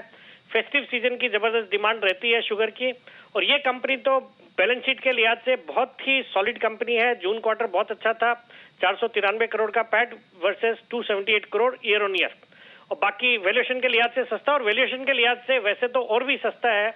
अगर आप देखेंगे ये कंपनी कोरोमंडल इंटरनेशनल जो इनकी ग्रुप कंपनी है, जो फर्टिलाइजर सेक्टर की दिग्गज कंपनी, जिस सेक्टर पे भी मैं बुलिश हूँ, उसमें 56.33% स्टेक ओन करती है, और उस स्टेक की वैल्यू आती है 17,200 करोड़ रुपया।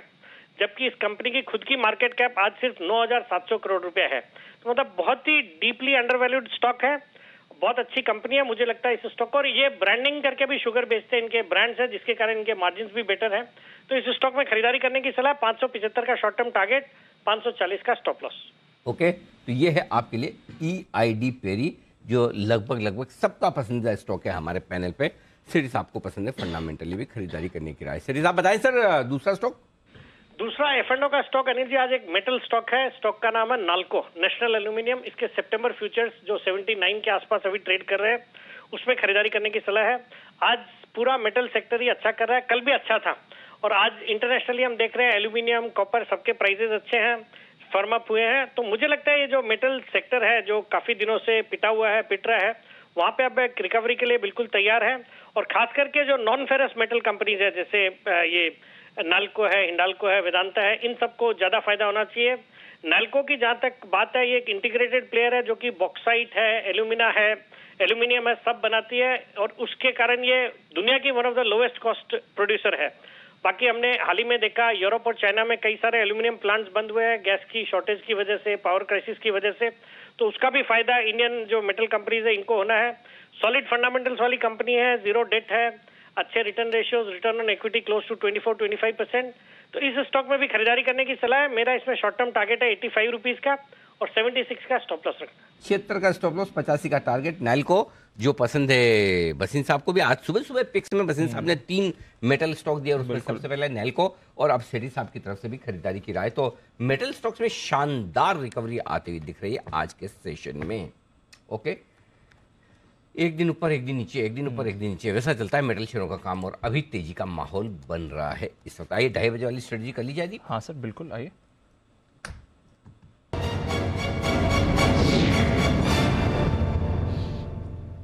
तीन दिन के वीकेंड के बाद यूएस खुलने को तैयार है। 125 अंक ऊपर रणजी डाउ फ्यूचर्स दिख रहा है, 75 अंक ऊपर नैस्डैक फ्यूचर्स आपको दिखेंगे। यूरोप के बाजार में ठीक ठाक कारोबार हो रहा है। कच्चा तेल $95 के नीचे है। एशिया मिला जुला रहा। जापान गेंस गिव अप करके सपाट बंद हुआ, बट चीन में हमने 1.5% की तेजी देखी। हांगकांग हल्की गिरावट के साथ बंद हुआ। रुपया स्टेबल है सर, बताएं। 17,550 17,600 की रेंज में आएगा आखिरी 1 घंटे में, तो वहाँ खरीदेंगे, और 17,700 से 775 की रेंज में आएगा तो टुकड़ों में बेचेंगे। पहला 700 में, फिर 750-75 में थोड़ा और बेचना है। 600 पहली खरीदारी करनी है, 540-550 में और खरीदारी करनी है। ये बीचों बीच में हमें कुछ करना ही नहीं है, वो रेंज वाला जो टाइम पास, जरूरी थोड़ी कि मतलब हर वक्त कुछ करना ही करना है। तो जब सही समय हो तब करें। तो ये समय इंतजार करने का है। 250 पॉइंट ऊपर था डाउ फ्यूचर्स, 125 रह गया। पहले 125 से 250 हुआ, तो दोनों तरफ के काम वहां पर भी हो रहे हैं। 3 दिनों बाद अमेरिका खुलेगा। अब 6 दिन नैस्डैक गिरने के बाद बढ़ भी सकता है, और दूसरी तरफ ये कि 6 में से 5 दिन डाउ गिरने के बाद बढ़ भी सकता है, घट भी सकता है। तो थोड़ा अमेरिका का हाल का अंदाजा लगाने की जल्दबाजी हमें है नहीं, तो इसलिए हम क्या करेंगे, हम हमारे लेवल से करेंगे। तो अगर ये 650 से पहले ऊपर की तरफ आ जाए तो हम वहाँ प्रॉफिट बुकिंग करेंगे, नीचे की तरफ आ जाए तो खरीदेंगे। लेवल्स क्या सबसे ज़्यादा इंपॉर्टेंट है अब से लेकर 3 बजे तक, वो है 17,700। 17,700 के ऊपर टिकना जरूरी है फ्रेश और बड़ी तेजी करने के लिए। क्यों जरूरी है? 17,700 के पुट पर 50 लाख शेयर हैं, और 17,700 के कॉल्स पर 77 लाख शेयर हैं, ऑलमोस्ट हाईएस्ट। तो इसलिए जब तक अब 17,700 के ऊपर आने पर ही अच्छी तेजी का मूड बनाए। नीचे सपोर्ट 17,600 पर है, जहां 60 लाख शेयर है। तो जो हम बात करें 600-700 इसी रेंज में टाइम पास करना है, और मुझे लगता है यही होना चाहिए आज क्लोजिंग तक। अगर किसी एक तरफ बाहर निकले तो 50 से 75 पॉइंट का मूव उस हिसाब से अपने एडजस्ट करना है। तो पहला ट्रेड आपका लेने का 600 पे आ जाना चाहिए, बेचने का 700 पे आ जाना चाहिए। 75 पॉइंट और बढ़ा तो और बेचिए, 50 पॉइंट और घटा तो और लीजिए और लीजिए। इसी टेक्निक से काम चलेगा, अदरवाइज दीप नहीं, कुछ नहीं कर पाएंगे। ठीक है, अब आइए बैंक निफ्टी 39,700 के आसपास है आप। ठीक है, इसमें जो मामला है अब आपका 3 बजे तक वाला, पहले वो लेवल देता हूँ, वो है 39,800 का। अब 39,800 कहाँ से आया? 39,800 के पुट और कॉल दोनों पर 19 लाख शेयर है, बराबर है। इसलिए 3 बजे तक 39,800 आपका होल्ड होना जरूरी है। अगर नहीं होता है तो नीचे 39,500 के आसपास आने पर खरीदारी करनी है। 39,550, 425, 425 से 550, ये 125 पॉइंट की रेंज एंट्री पॉइंट है, या लेना है। और ऊपर में 39,850 से 39,950 या 40,000 वहां देना है। सिंपल है। सो इस रेंज का इंतजार कीजिए। निफ्टी बैंक निफ्टी दोनों अपनी रेंज में आने दें, रेंज में आने पर देना है, रेंज में आने पर लेना है। और ये सब नहीं समझ में आ रहा है, छोड़ दो।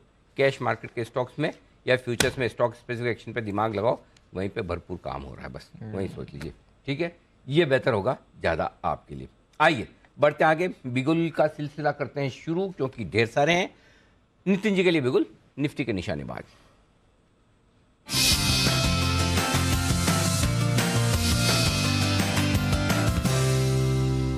बताएं नितिन जी। अनिल जी, यहाँ पे टाटा स्टील पे फोकस रहेगा और इसकी 110 की कॉल ऑप्शन ₹3.60 के आसपास मिलेगी और ये हम लेंगे, जिसका स्टॉप लॉस होगा ₹2 का और टारगेट होंगे करीब 6 से 7 रुपए का। ओवरऑल मेटल्स में तेजी है और टाटा स्टील बिल्कुल सपोर्ट के आसपास है। 107-8 काफी स्ट्रॉन्ग सपोर्ट जोन है, तो पॉसिबल है कि 114-15 की तरफ जाना चाहिए। तो 110 की कॉल ऑप्शन ₹3.60 में मिल रही है, जिसका स्टॉप लॉस होगा ₹2 और टारगेट होंगे 6 से 7 रुपए। टाटा स्टील, जहां पर कॉल ऑप्शन खरीदारी करने की राय आपके लिए आती हुई दिख रही। टाटा स्टील भी जबरदस्त दौड़ लगाता हुआ 107.75 108 के आसपास। आइए, चोपड़ा साहब भी हमारे साथ जुड़ चुके हैं। विजय चोपड़ा साहब, एनोक वेंचर्स, और चोपड़ा साहब पे भी एक बार राय ली जाए। चोपड़ा साहब, क्या हुआ? सारे मेटल स्टॉक्स में बड़ा करंट आ रहा है, सबको बड़े पसंद आ रहे हैं, आपको क्या पसंद है सर?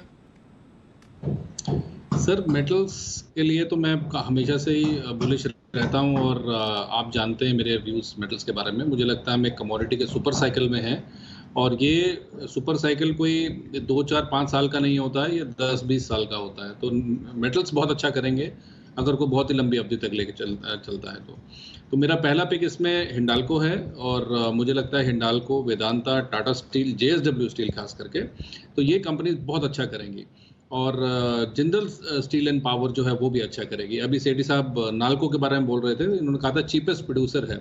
इसका एक कारण ये है कि कोई भी मेटल कंपनी को कोयले की आवश्यकता होती है और नाल्को के पास महानदी कोल फील्ड्स में अपने कोल ब्लॉक्स हैं।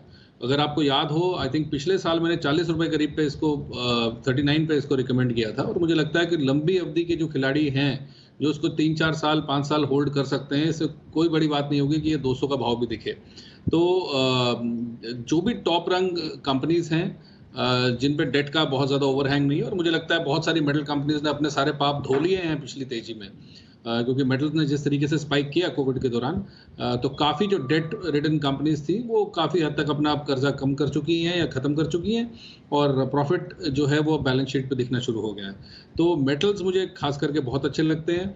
एक और चीज़ है कि यूरोप में अब प्रोडक्शन जो है वो थोड़ा सा कठिन हो जाएगा, क्योंकि मेटल्स को बहुत ज़्यादा कोयले की ज़रूरत होती है या एनर्जी की ज़रूरत होती है उसको प्रोसेस करने के लिए, और वहाँ पर क्राइसिस चल रहा है। तो इंडियन कंपनीज स्वीट स्पॉट में हैं और चाइना से लोग इंपोर्ट नहीं करना चाहेंगे, भारत से इंपोर्ट करेंगे। तो इंडियन मेटल कंपनीज बहुत अच्छे जगह पे बैठी हुई हैं और मुझे लगता है कि जो बड़ी कंपनीज हैं वो एक्सपोर्ट्स भी करेंगी यूरोपियन कंट्रीज़ में। तो अभी जो सिचुएशन है मुझे लगता है थोड़ा दिन और चलेगी।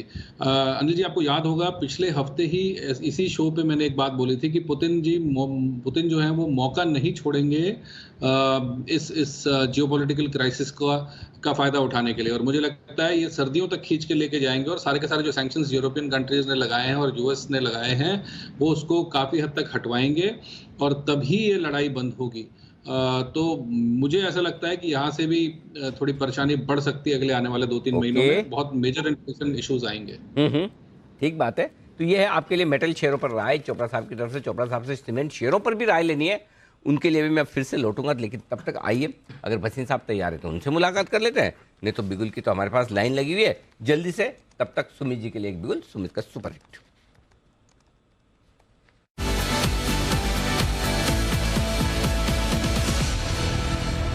फरमाएं जी। मेटल्स का ही बात चल रहा है, कल नैल्को दिया था और आज मेटल्स के अंदर वापस से मोमेंटम है। आज जो स्टॉक रडार पे आया है वो है वेदांता। वेदांता के अंदर अभी 263 के आसपास का अभी भाव चल रहा है। यहाँ पे CMB पे खरीदारी करें। ये हफ्ते के अंदर वेदांता के अंदर एक अच्छा मूव ऊपर की तरफ देखने को मिलना चाहिए।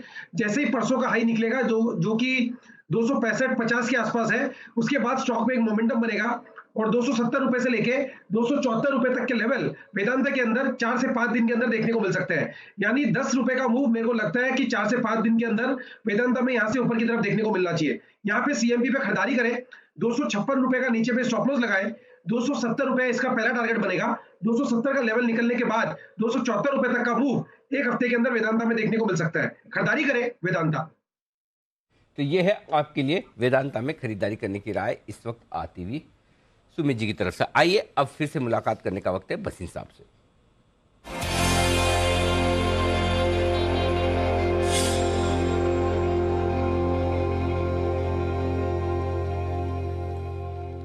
स्वागत है आपका बसीन साहब। मेटल शेयर छाए हुए हैं। आज सुबह आपने तीनों मेटल शेयर दिए भी थे और बड़े मजबूती के साथ सारे मेटल स्टॉक्स ऊपर जा रहे हैं। पहले एक बार जरा आप अपडेट बताएं सर, अगर किसी में प्रॉफिट बुक करना है या अभी भी होल्ड करें।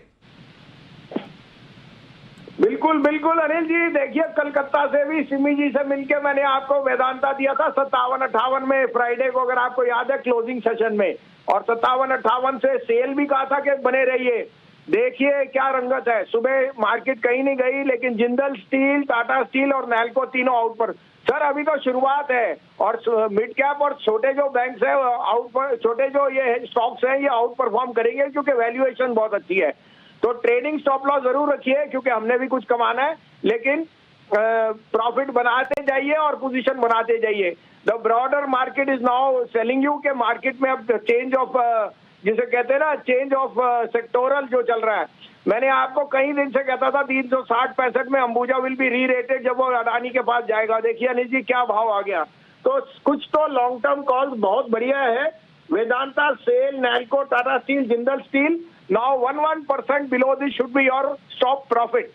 अनिल जी बिल्कुल सर, तो सारे स्टॉक्स धीरे धीरे एक्शन में आ रहे हैं। थोड़ा सा आपको होल्ड करना होता है, 2-3 दिनों का व्यू लेकर करें, ज्यादा बेहतर होगा। तो इन सब शेयरों में बने रहें हायर टारगेट्स के लिए, ऐसा मानना है बसीन साहब का। सर बताएं फ्रेश कॉल्स आज के लिए। अनिल जी देखिए अब जो कॉल दे रहा हूँ तीनों पैसे बनाएंगे, लेकिन ये जिसे कहते हैं ना स्लाइटली हायर बीटा है और उसके कारण भी आपको बता देता हूँ।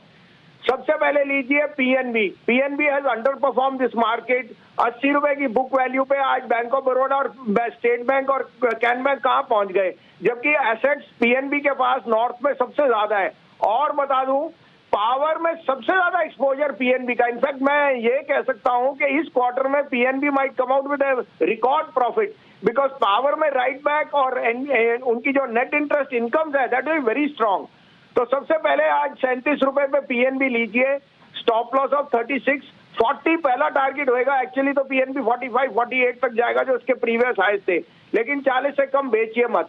दूसरी बाय अनिल जी देखिए आज चेंज ऑफ गार्ड आ गया है, यूके में प्राइम मिनिस्टर आ गया है। Just to clarify, Vodafone has repaid some debt and I think Vodafone Idea has repaid some debt. Vodafone will be in a very strong position and they will want to up their market share. और साथ में मैंने कहा है आपके 3 बार आ चुका है कि capital is going to come in 12.5 में वो वारंट्स इशू कर रहे हैं। तो 9 रुपए में अगेन मैं कहता हूँ idea gives you a very good risk reward. 11 रुपए का टारगेट तो इसमें बहुत जल्दी आ सकता है। और तीसरा पिक है जो आज की डेट में पावर में ट्रांसफार्मर में सबसे बड़ा काम कर रहा है और ईवी साइड में वो है BHEL।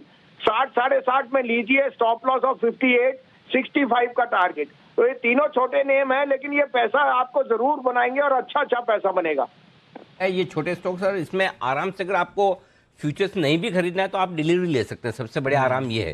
तो बसीन साहब की तरफ से पोजिशनली यहाँ पर खरीदारी करने के लिए पीएनबी, आइडिया, बेल, तीनों स्टॉक्स में तेजी करके चले आप, ये आपके लिए होगा बेहतरीन। आइए बहुत बहुत धन्यवाद सर, कल सुबह आपसे फिर होगी मुलाकात। चलते हैं कोलकाता। सिमी जी तैयार है, सिमी के नॉन स्टॉप शेयर्स।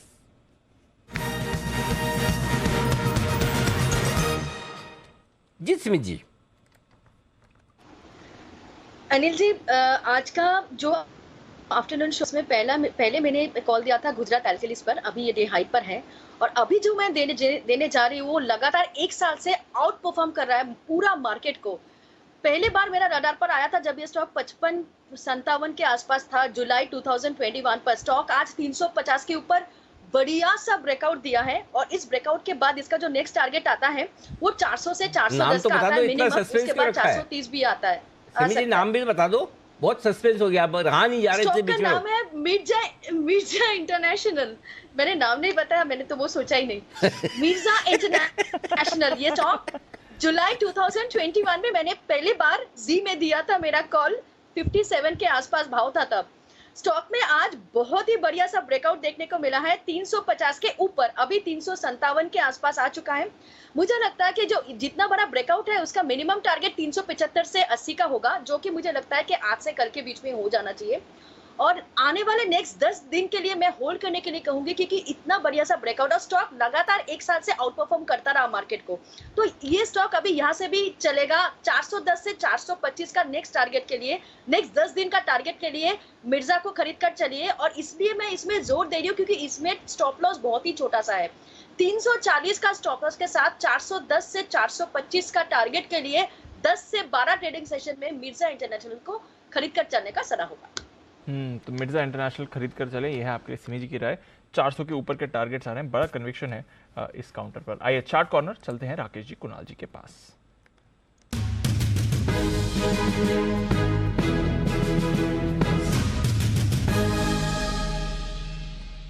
बताएं सर।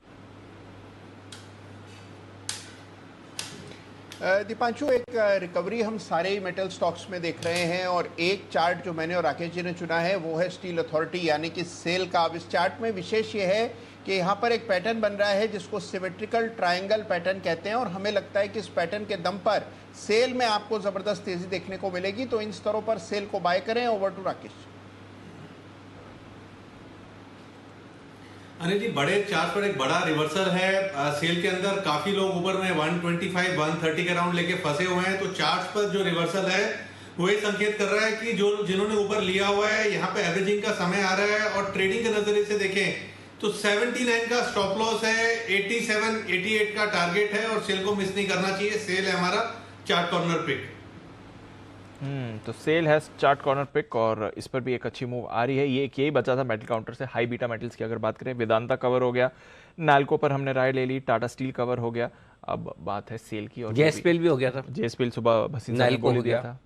एक हिंडाल्को इनडायरेक्टली हमारे चोपड़ा साहब ने कर ही दिया, उनका तो ऑल टाइम फेवरेट है ही।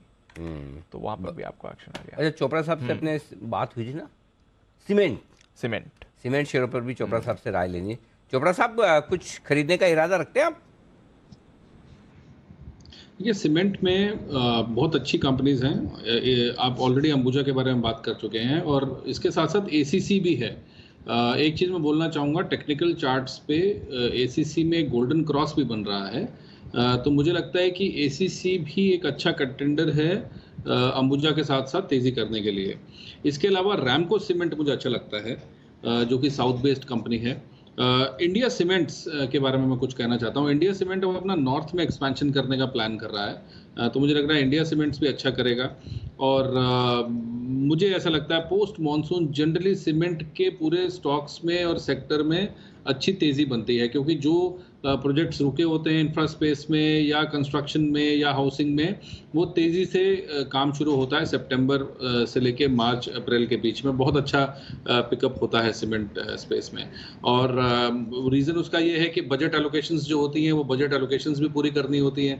तो आई थिंक सीमेंट अच्छा लगता है एटलीस्ट 6 महीने से साल भर के पर्सपेक्टिव में।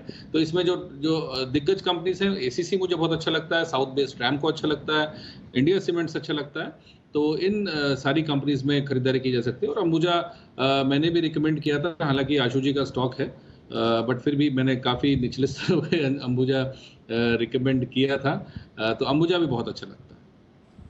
ओके, तो एसीसी अंबुजा तो पसंद आ ही रहा है। बाकी सीमेंट स्टॉक्स में भी एक्शन है। इंडिया सीमेंट्स ऑफ कोर्स हमारा फेवरेट रहा ही है, वहाँ पर भी आप एक मूव देख रहे हैं। कुछ और स्पेसेस भी हैं इस बाजार की जहाँ पर आपको रखनी है नज़र, बट एक मिड कैप स्मॉल कैप कुछ काउंटर्स हैं इस सेक्टर से जो आपको अच्छे एक्शन में आ रहे हैं, और वो है मीडिया स्टॉक्स। क्यों आगे समय आने वाला समय मीडिया सेक्टर के लिए अच्छा रह सकता है, ये जानते हैं अरमान के साथ। अरमान, बताइए क्या चल रहा है यहाँ पर? देखिए, ये पूरा स्पेस ही देख लीजिए, ये पूरा स्पेस ही बजिंग रहने वाला है, जिसमें आप कंपनियां देख लीजिए, जागरण प्रकाशन हो गया, HT media, dB corp, Sun TV, जी एंटरटेनमेंट, ये सारे स्टॉक्स हैं, ये सारे कंपनियां हैं, इनके लिए ये फोकस होने वाला है। अब ऐसा क्यों? क्योंकि जैसा कि आपको पता है त्योहारी सीजन आने वाला है, और त्योहारी सीजन में जो विज्ञापन से होने वाली जो आय है वो इन सब कंपनियों के लिए बेहतरीन रह सकती है। अगर आप जनरल एंटरटेनमेंट चैनल की बात करेंगे तो वहां पर जो है ये अनुमान ये लगाया जा रहा है कि विज्ञापन से जो होने वाली आय है वहां पर आपको 25 से 30% की आपको बढ़ोतरी दिखेगी। उसी के साथ साथ अगर सिर्फ केवल टीवी या डिजिटल ही नहीं, प्रिंट मीडिया की अगर बात करेंगे वहां पर भी आपको दिखेगा कि विज्ञापन में बेहतरीन तेजी आती हुई दिखेगी। अगर मैं सिर्फ प्रिंट मीडिया की बात करूं तो प्रिंट मीडिया में कंपनी के अगर आप कुल आय देखेंगे तो जो त्योहारी सीजन है मतलब Q3 की अगर बात करते हैं तो इनका कुल कामकाजी मुनाफे का लगभग 44% सिर्फ Q3 से आता है। वहीं अगर आप टीवी मीडिया की बात करेंगे तो वहां पर भी देखेंगे आपको 32 से 35% का जो इनका कामकाजी मुनाफा है वो Q3 से आता है। उसी के साथ साथ कुछ अपडेट्स ऐसे भी आते हुए दिखे हैं कि ऑटो कंपनियां की सालाना जो विज्ञापन का खर्च है जो वो बता रहे हैं कि वो ये बोल रहे हैं कि 30 से 35% जो है वो सिर्फ त्योहारी सीजन में ही पूरा खर्च करते हैं। उसी के साथ साथ कुछ कंपनियां जैसे मारुति, LG, इन कंपनियों की मार्केटिंग और इन्होंने ये कहा है कि ये जो कुल खर्चा है ये 10 से 15% की जो बढ़ोतरी है वो जो इन्होंने पहले करा है उसके मुताबिक इन त्योहारी सीजन में करने वाले हैं। तो ओवरऑल ये सारी कंपनियां जैसे जागरण प्रकाशन, ST media, DB Corp, Sun TV, जी एंटरटेनमेंट, ये सारी कंपनियों के लिए आने वाला समय त्योहारी सीजन के कारण एडवर्टीजमेंट रेवेन्यू बढ़िया और बढ़िया मार्जिन के कारण ये हो सकता है ये सब फोकस में रहे।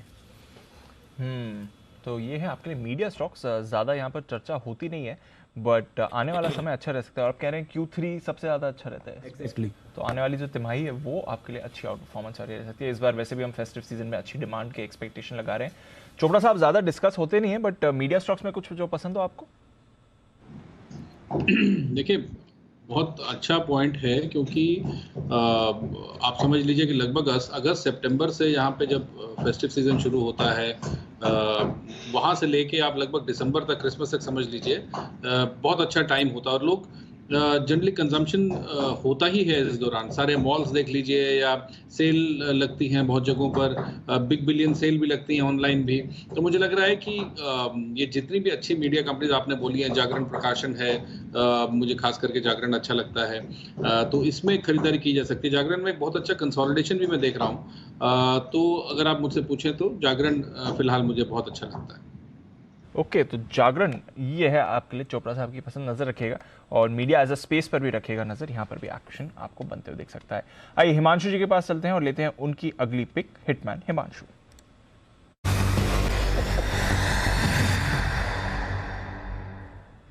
बताएं हिमांशु जी।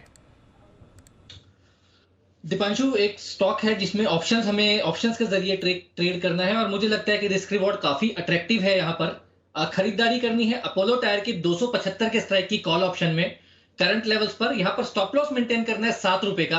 करंट लेवल्स है लगभग 10.5 रुपए के आसपास के। 7 रुपए का स्टॉप लॉस लगाना है। पहला टारगेट यहाँ पर रहेगा 15 रुपए का, दूसरा टारगेट रहेगा 18 रुपए का। देखिए दीपांशु, अपोलो टायर्स को मैं काफी नीचे के लेवल्स पर लगातार सजेस्ट करता आया हूँ, खरीदारी कर सलाह देता आया था और यहाँ पर एक रिट्रेसमेंट देखने को मिला और आज किसी फॉरेन ब्रोकरेज की एक कवरेज के बाद स्टॉक ने नए ऑल टाइम हाईज बनाए हैं। डेरिवेटिव्स डेटा काफी स्ट्रांग है और चार्ट सेटअप भी ज्यादा काफी स्ट्रांग है। मुझे लगता है अपोलो टायर्स यहां से 300 रुपए तक जाने की तैयारी की शुरुआत यहां पर स्टार्ट कर चुका है। तो यहां पर अपोलो टायर्स में मुझे ऐसा लगता है कि करंट लेवल्स पे खरीदारी करके चला जा सकता है। अगर स्पॉट लेवल्स की बात की जाए तो 265 रुपए के नीचे का स्टॉप लॉस लगाकर यहां पर अपोलो टायर्स में खरीदारी करके चला जा सकता है।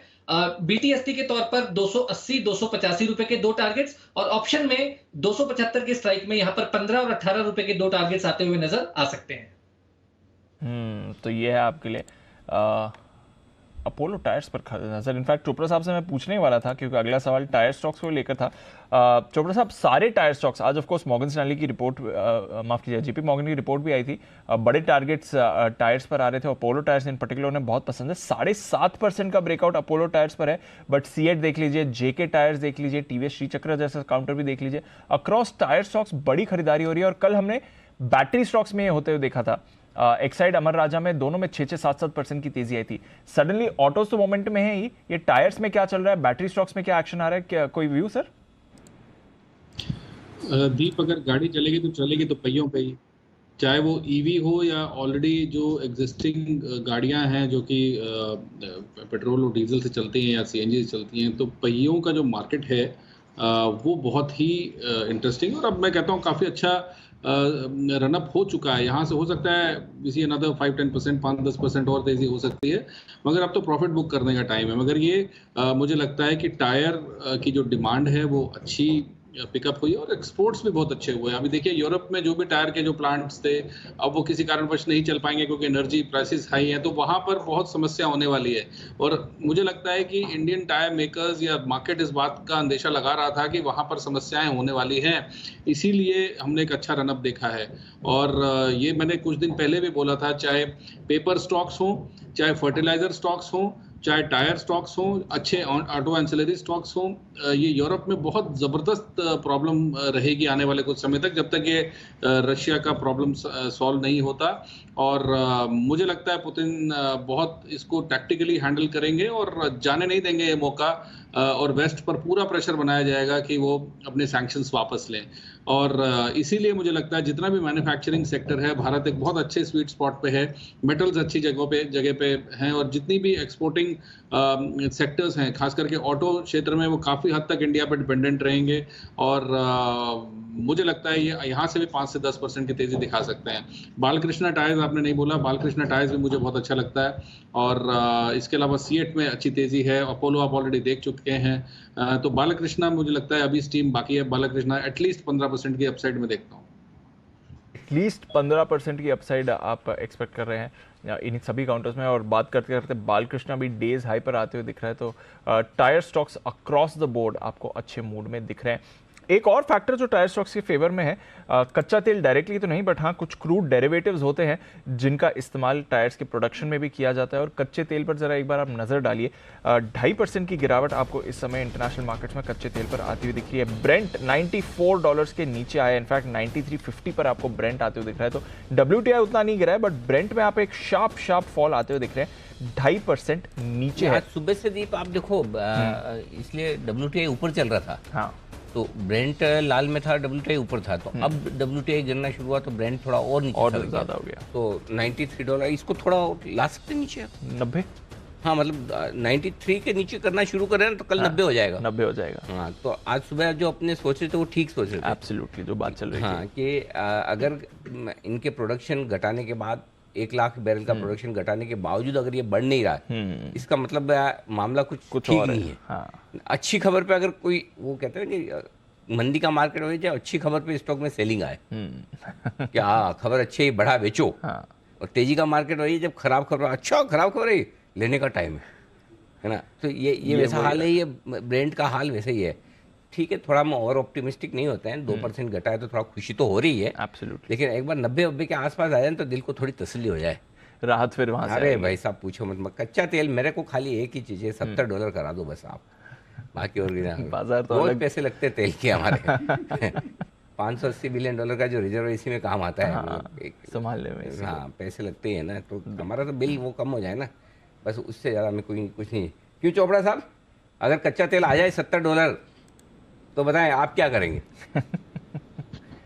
भयंकर तेजी होगी अनिल जी, भयंकर तेजी। हमारा इंडिया का जो इम्पोर्ट बिल है वो बहुत ही नीचे आ जाएगा। हमारा बैलेंस ऑफ पेमेंट्स है, करंट अकाउंट डेफिसिट है, सब मैनेज हो जाएंगे और इतनी तेजी होगी जो लोग समझ नहीं पाएंगे। एक और चीज मैं ऐड करना चाहता हूं, मैं मिस कर गया टायर के टाइम पे, कि अगर कोई कार का टायर बनाना चाहते हैं तो उसमें 3 से 4 गैलन ऑयल लगता है और ट्रक टायर में करीब 16-17 गैलन तेल लगता है। तो जो क्रूड के नीचे आने से सारे के सारे जो टायर कंपनीज हैं उनकी प्रॉफिटेबिलिटी बढ़ जाएगी।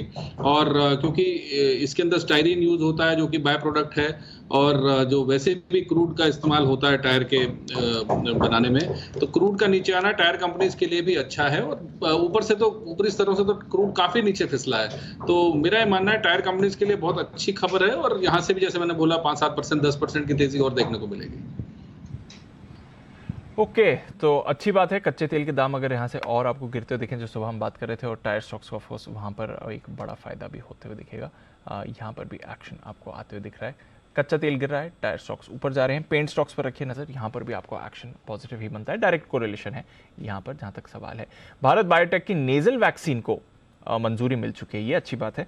कोविड की लड़ाई में जो नेजल वैक्सीन है, इसके इमरजेंसी इस्तेमाल के लिए भी मंजूरी मिल चुकी है। तो इंजेक्शन के जरिए तो आपको लगी रही है वैक्सीन, बट अब नेजल वैक्सीन को भी मंजूरी मिल चुकी है। 18+ लोगों के लिए इमरजेंसी इस्तेमाल को मिली है मंजूरी। चलिए, एक पॉजिटिव डेवलपमेंट ही आ रहा है कोरोना की लड़ाई में। हालांकि आजकल ज़्यादा इस पर डिस्कशन होता नहीं है, बट डेफिनेटली एक अच्छा डेवलपमेंट जिस पर आपको रखनी है नज़र इस समय। आइए सिमी जी के पास चलते हैं और लेते हैं सिमी का नॉन स्टॉप शेयर।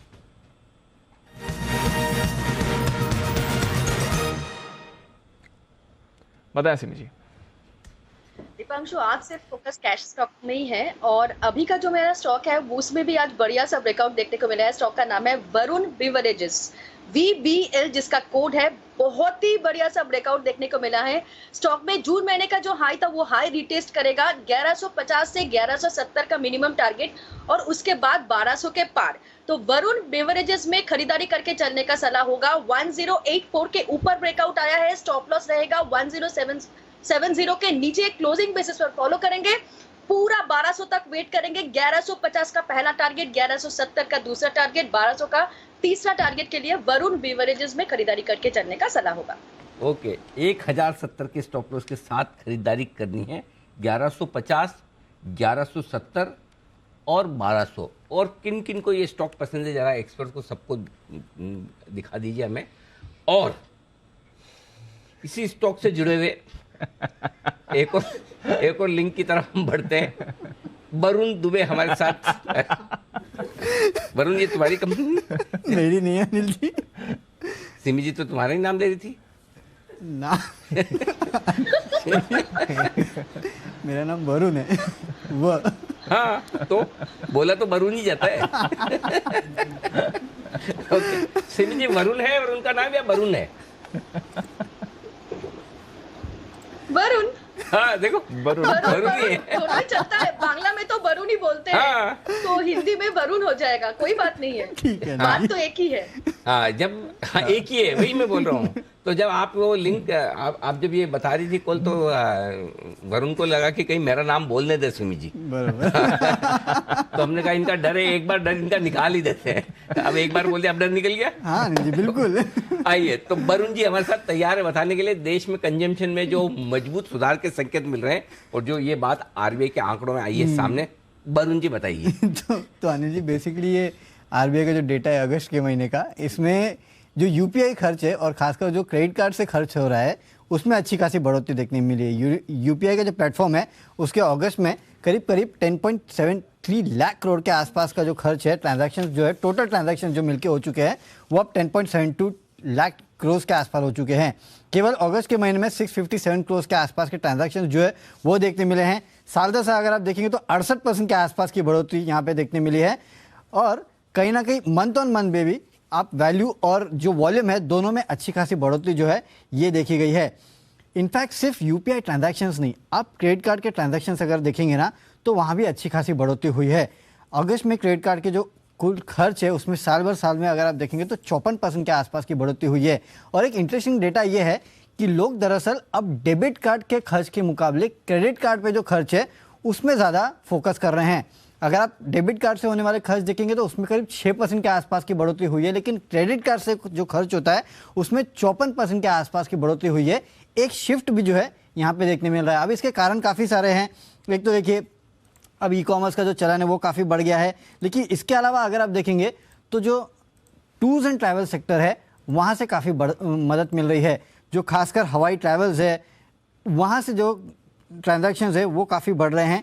इसके अलावा अगर आप देखेंगे तो त्योहारी सीज़न, क्योंकि अब त्योहारी सीज़न शुरू हो चुका है तो खर्चे जो है वो वैसे भी बढ़ चुके हैं और इसके चलते कहीं ना कहीं ये ओवरऑल जो खर्चे हैं इस पूरे डिजिटल प्लेटफॉर्म से उसमें अच्छी खासी बढ़ोतरी देखने मिली। और अभी तो त्योहारी सीज़न का शुरुआत हुई है, आगे जाके माना जा रहा है कि इन खर्चों में और भी आपको बढ़ोतरी देखने मिल सकती है। इनफैक्ट कुछ डेटा में निकाल रहा था और कुछ रिपोर्ट से सजेस्ट कर रही है कि यूपीआई ट्रांजैक्शन जो है आने वाले समय में यहाँ पे 75% ऑफ जो टोटल डिजिटल ट्रांजैक्शंस होंगे वो केवल यूपीआई से होने वाले हैं। और याद रखिएगा, हाल ही में आरबीआई ने रुपे क्रेडिट कार्ड को भी यहाँ पे अप्रूवल दिया था यूपीआई ट्रांजैक्शंस के लिए। तो कहीं ना कहीं यूपीआई से जुड़ी हुई कंपनियां जो है वहाँ पे आपको फोकस करना चाहिए और साथ ही साथ क्रेडिट कार्ड से जुड़ी हुई कंपनियां जिसमें एसबीआई कार्ड्स है वहाँ पे आपको खास फोकस रखना चाहिए। खर्चे जो है इस स्पेस में बढ़ते जा रहे हैं। फेस्टिव सीजन की डिमांड का ट्रेंड भी आ रहा है। एसबीआई कार्ड्स, चोपड़ा साहब नजर रखते हैं एसबीआई कार्ड्स पर सर? कोई व्यू बात करते करते डेज हाई पे ये भी आ रहा है सर? मुझे लगता है कि जो प्लास्टिक मनी का चलन है वो बढ़ रहा है और हमारे पास ऐसी लिस्टेड कंपनीज कम हैं जो क्रेडिट कार्ड स्पेस में हो। और एक और चीज़ मैं कहना चाहता हूँ कि अभी इसके अंदर टेक्निकल चार्ट्स में भी एक गोल्डन क्रॉस बना है और गोल्डन क्रॉस जहां बनता है वहां से मुझे लगता है आसानी से 10 से 15% की तेज़ी होती है। तो मैं आइटरेट करना चाहता हूं कि SBI कार्ड इन लेवल्स पे अच्छा लग रहा है और संभावना अच्छी है कि ये 1150 1160 का लेवल दिखाए। और निश्चित रूप से जैसे मैंने पहले भी कहा, लिस्टेड स्पेस में हमारे पास कम क्रेडिट कार्ड कंपनीज हैं या ना के बराबर हैं, तो SBI कार्ड को फ़ायदा पहुंचना चाहिए।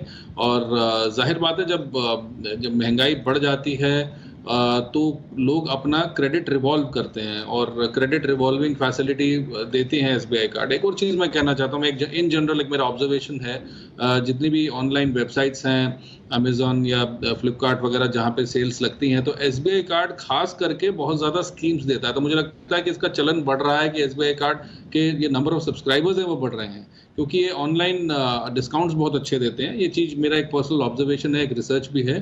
तो इसके चलते हुए मुझे लग रहा है कि लोग SBI कार्ड को पसंद भी कर रहे हैं और इसका आफ्टरमाथ भी है। जैसे अब सिटी बैंक ने अपने कमर्शियल ऑपरेशंस जो बंद किए हैं, जिसमें क्रेडिट कार्ड वो एक्सेस को शिफ्ट करेंगे, तो एक नेचुरल शिफ्ट होगा मुझे लगता है SBI की तरफ, क्योंकि काफ़ी बेनिफिट्स हैं इसके क्रेडिट कार्ड में। तो एनीवे चार्ट्स में भी बहुत अच्छा है, तो टेक्निकली फंडामेंटली दोनों ही ठीक हैं।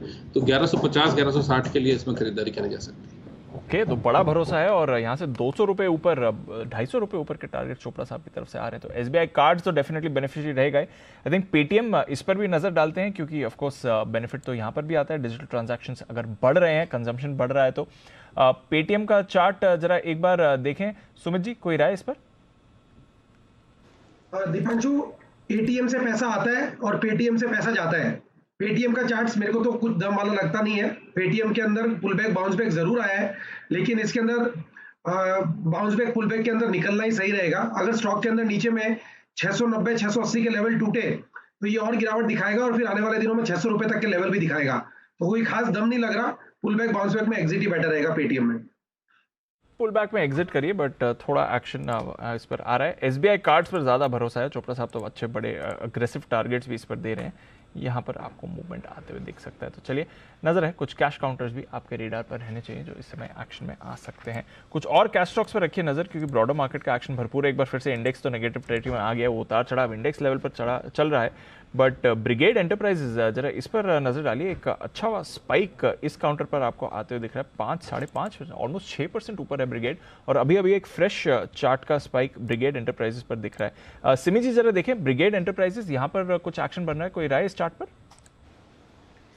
राय तो सिर्फ एक ही होगा दीपांशु, राय तो इसमें सिर्फ खरीदारी करके चलने का ही सलाह होगा। ब्रेकआउट कल आया था और आज का सेशन में फॉलो अप बाइंग देखने को मिला है और 572 का हाई बना के अभी 567 के आसपास है। मुझे लगता है कि स्टॉक बहुत ही जल्दी 595 से 610-20 का रेंज टेस्ट करने के लिए तैयार हो जाएगा। तो करंट लेवल पर भी खरीद कर चलिए, क्योंकि स्टॉक में अच्छा ब्रेकआउट देखने को मिला है। 550 के नीचे एक क्लोजिंग बेसिस पर स्टॉप लॉस फॉलो करना पड़ेगा। पहला टारगेट होगा 595, 610 का दूसरा टारगेट के लिए ब्रिगेड को खरीद कर चलिए। इसमें मैंने मेरे क्लाइंट को कल delivery based buying suggest low level पर, बहुत लो लेवल पर, लोअर लेवल्स पर खरीदारी की जा सकती है। ब्रिगेड एंटरप्राइजेस पर रखनी है नजर। कुणाल जी, GMM फॉडलर सर, ये जरा देखिए, 2 दिनों में जबरदस्त एक्शन है। इनफैक्ट इस महीने की बात करें, जो 5 ट्रेडिंग सेशंस हुए हैं, 4 ट्रेडिंग सेशंस हुए हैं, उसमें हमने देखा है ये स्टॉक 25% भाग चुका है। जो जून का लो लगा था वहां से 64% की तेजी इस काउंटर में आती हुई दिख रही है। कुछ बड़ा एक्शन GMM फॉडलर में बन रहा है सर, जरा देखें इसके चार्ट को। देखिए, बहुत ज़बरदस्त मोमेंटम बना है 2 सप्ताह में दीपांशु। देखिए, ये स्टॉक 2020 के बाद से लगभग 2 सालों से ये स्टॉक एक सीमित दायरे में कंसोलिडेट कर चुका है, यानी कि बहुत समय से बिल्कुल चुपचाप था स्टॉक और इसकी चर्चा भी नहीं होती थी। फिर इसमें अभी एक ब्रेकआउट हुआ 3 सप्ताह पहले और उसके बाद से लगातार एक तरफा चल रहा है। इस स्टॉक ने एक मेजर रेजिस्टेंस को भी आज के ट्रेड में पार किया है। तो इस सप्ताह का क्लोज देखते हैं। अगर ये स्टॉक 2000 के ऊपर इस सप्ताह बंद होने में कामयाब रहता है तो मुझे लगता है कि अगले सप्ताह भी मोमेंटम बना रहेगा। तो जिनके पास पोजीशन है बिल्कुल बने रहें। मुझे लगता है कि इसमें आपको 2250 2300 के लेवल्स देखने को मिलेंगे। तो फिलहाल बने रहने की राय। एब्सोल्युटली, तो फिलहाल बने रहने की राय है GMM फॉडलर पर, और जब मूव देगा तो बड़ी वाली मूव ये ऑलरेडी काउंटर दे रहा है और आज देखिए ज़बरदस्त एक्शन में आपको आते हुए दिखेगा। GMM फॉडलर इस हफ्ते नहीं, पिछले 5 दिन की अगर आप बात करें तो ज़बरदस्त ब्रेकआउट इसी चार्ट से आपको आते हुए दिखा है। हॉस्पिटल स्टॉक्स में भी अच्छा एक्शन बन रहा है। नारायण हृदयालय नजर रखिए, नई एक्विजिशंस कर रहे हैं। 2% ऊपर ये काउंटर है। एस्टर डीएम हेल्थ केयर पिछले कुछ दिनों से चल रहा है। अपोलो हॉस्पिटल्स बीच में आपने अच्छा मूव देखा था। ये सारे काउंटर्स हैं जो बढ़िया मूव आपको दिखा रहे हैं। कल्पतरु पावर आज सुबह इसकी बात चली रही थी, बड़ा वाला ब्रेकआउट आया था सुबह, ऑर्डर विन के दम पर हमने एक्शन देखा था। 7-7.5% अभी भी ऊपर है और ज़्यादा हिला नहीं है उन लेवल से जहां पर सुबह ओपनिंग हुई थी। हिमांशु जी जरा बताएं क्या करना है सर कल्पतरु पावर पर।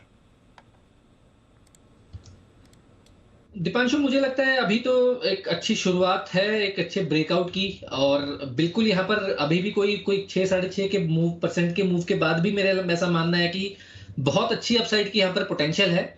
ट्रेडिंग के लिहाज से अगर चाहें तो 412-415 का स्टॉप लॉस लगाकर खरीदारी करके चल सकते हैं, लेकिन मुझे ऐसा लगता है कि यहाँ पर पोजिशनल तौर पर यह स्टॉक एक बड़ी मूव के लिए तैयार हो रहा है दीपांशु, और यहाँ पर मेरा ऐसा मानना है कि आने वाले समय में पहला टारगेट 520-525 रुपए का होगा, और स्टॉक जैसे ही उन लेवल्स को पार करेगा एक बड़ा मूव पोजिशनल तौर पर यहां पर बनता हुआ नजर आ सकता है। तो मेरा ऐसा मानना है कि स्टॉक में जरूर खरीदारी करें, गिरावट मिलती है तो पोजीशन को ऐड किया चला जा सकता है। तो ये है आपके लिए कल्पतरु पावर जहां पर आपको रखनी है नजर। आइए फिर 3:20 चलते हैं अनिल जी के पास और लेते हैं उनकी फाइनल मार्केट स्ट्रैटेजी आज की।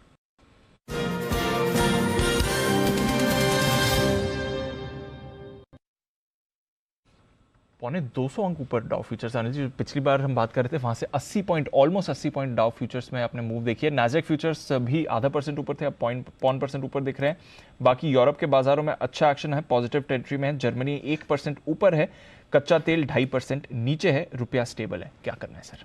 तेजी की पोजीशन आपकी जो है 17,500 का एक पुट ऑप्शन खरीद कर आप हेज कर सकते हैं, और बैंक निफ्टी पर आप 39,500 या 39,300 अपनी इच्छा के अनुसार, अगर आपको प्रीमियम कम देने का शौक है 39,300 का, प्रीमियम ज़्यादा देकर हेजिंग आपको थोड़ी एग्रेसिव करनी है, 39,500 का पुट ऑप्शन खरीद कर आप अपनी तेजी की पोजीशन बरकरार रख सकते हैं। फ्रेश पोजीशन बनाने की राय नहीं, क्योंकि बहुत फ्लैट हम बंद हो रहे हैं। 3 दिनों के बाद अमेरिका के बाजार खुलेंगे तो थोड़ा एक बार एक्शन देख लेते हैं।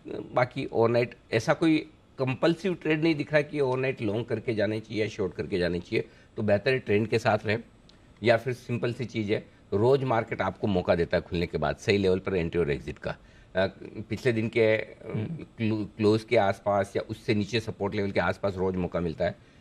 नहीं लिया है और अगर आपके पास पड़ा है, बेचने का भी आपको चाहिए तो भी शॉर्ट करने का भी आपको मौका देता है। तो जब आपको मार्केट रोज दोनों तरफ मौका दे रहा है तो ओवरनाइट रिस्क रखना ही क्यों है? एग्जैक्टली। सो फ्रेश पोजीशन नहीं बनाएंगे, जो पोजीशन है उसे रहने दीजिए। 17,500 39,300 का पुट ऑप्शन खरीद कर, शॉर्ट है तो आप 40,000 का कॉल ऑप्शन खरीद कर चलें। दूर है चाहे तो 39,800 का खरीदे या 40,000 आपकी मर्जी पर है। 17,700 या 17,800 का कॉल ऑप्शन आपके रिस्क के हिसाब से आप लेकर चलें। बाकी फ्रेश पोजीशन कल बनाने के लिए। ठीक है, तो फ्रेश पोजीशन कल बनाएंगे। आज अगर आपके पास पोजीशन है तो हेज जरूर कर लें, ये आपके लिए राय आ रही है अनिल जी की तरफ से। आइए हिमांशु जी के लिए एक बिगुल, हिटमैन हिमांशु।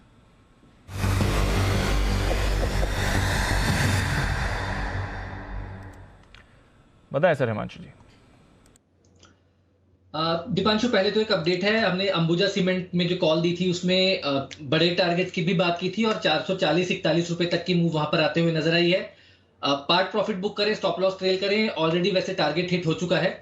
अब यहाँ पर खरीदारी करनी है जिंदल स्टील की एक ऑप्शन में, जो कि 440 के स्ट्राइक की कॉल ऑप्शन में यहाँ पर खरीदारी करके चलने की सलाह है। लगभग 17 रुपए के आसपास के करंट लेवल्स हैं, यहाँ पर 16-17 की रेंज में एक्यूमुलेशन की जा सकती है।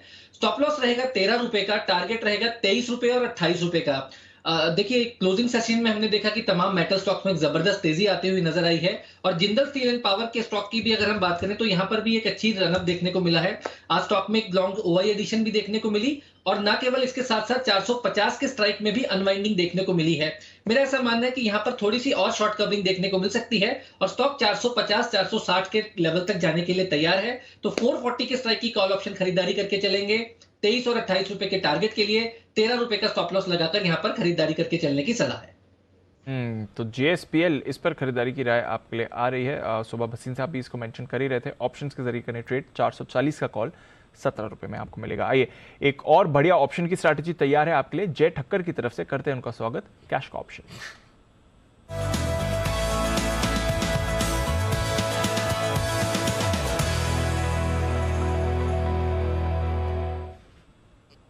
गुड आफ्टरनून जय, बताएं क्या करना है बाजार में? Very good afternoon to you Deep, and very good afternoon to you Anil जी।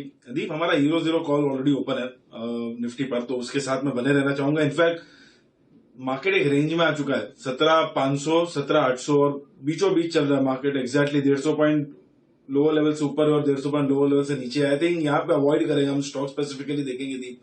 यहाँ पे मैं स्टॉक स्पेसिफिकली एक कॉल देता हूं और अभी जस्ट हिमांशु ने अंबुजा की बात की, मुझे एसीसी पसंद है तो एसीसी का यहाँ पे 2340 के स्ट्राइक का आप कॉल ऑप्शन खरीदे। 2340 के स्ट्राइक का call option near strike price है 76 से लेके 78 की रेंज में मिल रहा है। सो 76 78 ये रेंज में आप खरीदे एसीसी का 2340 का कॉल ऑप्शन। यहाँ पे आप स्टॉप लॉस लगाए नीचे में 60 रुपए का और ऊपर में जो पहला टारगेट इसका निकल कर आ रहा है वो है 96 and second target will be 110। सो 96 110 ये दो टारगेट्स के लिए आप एसीसी का 2340 का कॉल खरीद कर चले और निफ्टी में जो अपनी पोजीशन है उसके साथ बने रहे, बिकॉज अगर ये रेंज में जो ऊपर की तरफ ब्रेकआउट आ गया दीप तो definitely is heading towards 18,000।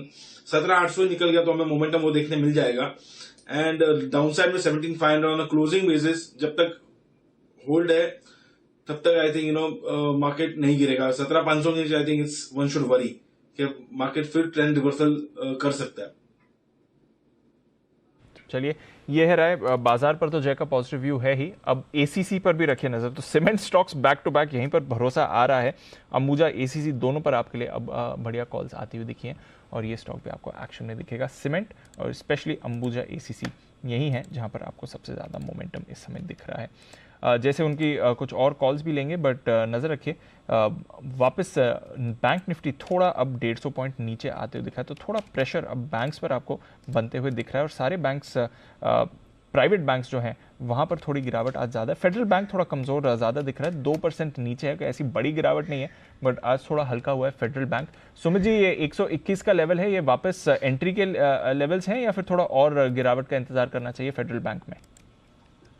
Deepanshu मेरे को लगता है कि बाय करके ही चलना चाहिए। कोई भी छोटा मोटा 2 रुपए का डिप और आता है 118 119 तक तो उन लेवल्स पे खरीदारी कर सकते हैं। यहाँ पर भी जिन्होंने पोजीशंस बना रखा है वो लोग होल्ड कर सकते हैं और ऊपर के अंदर जैसे ही ये स्टॉक का 124 125 का लेवल टूटेगा तो फिर आने वाले दिनों में ये स्टॉक 130 से 135 रुपए तक के लेवल ऊपर में दिखाएगा। तो कोई भी डिप आते हैं तो खरीदारी करें और एग्जिस्टिंग पोजीशंस होल्ड रख के चले। तो फेडरल बैंक वैसे तो काफ़ी एक्टिव रहता है पर आज थोड़ा सुस्त आपको दिख रहा है।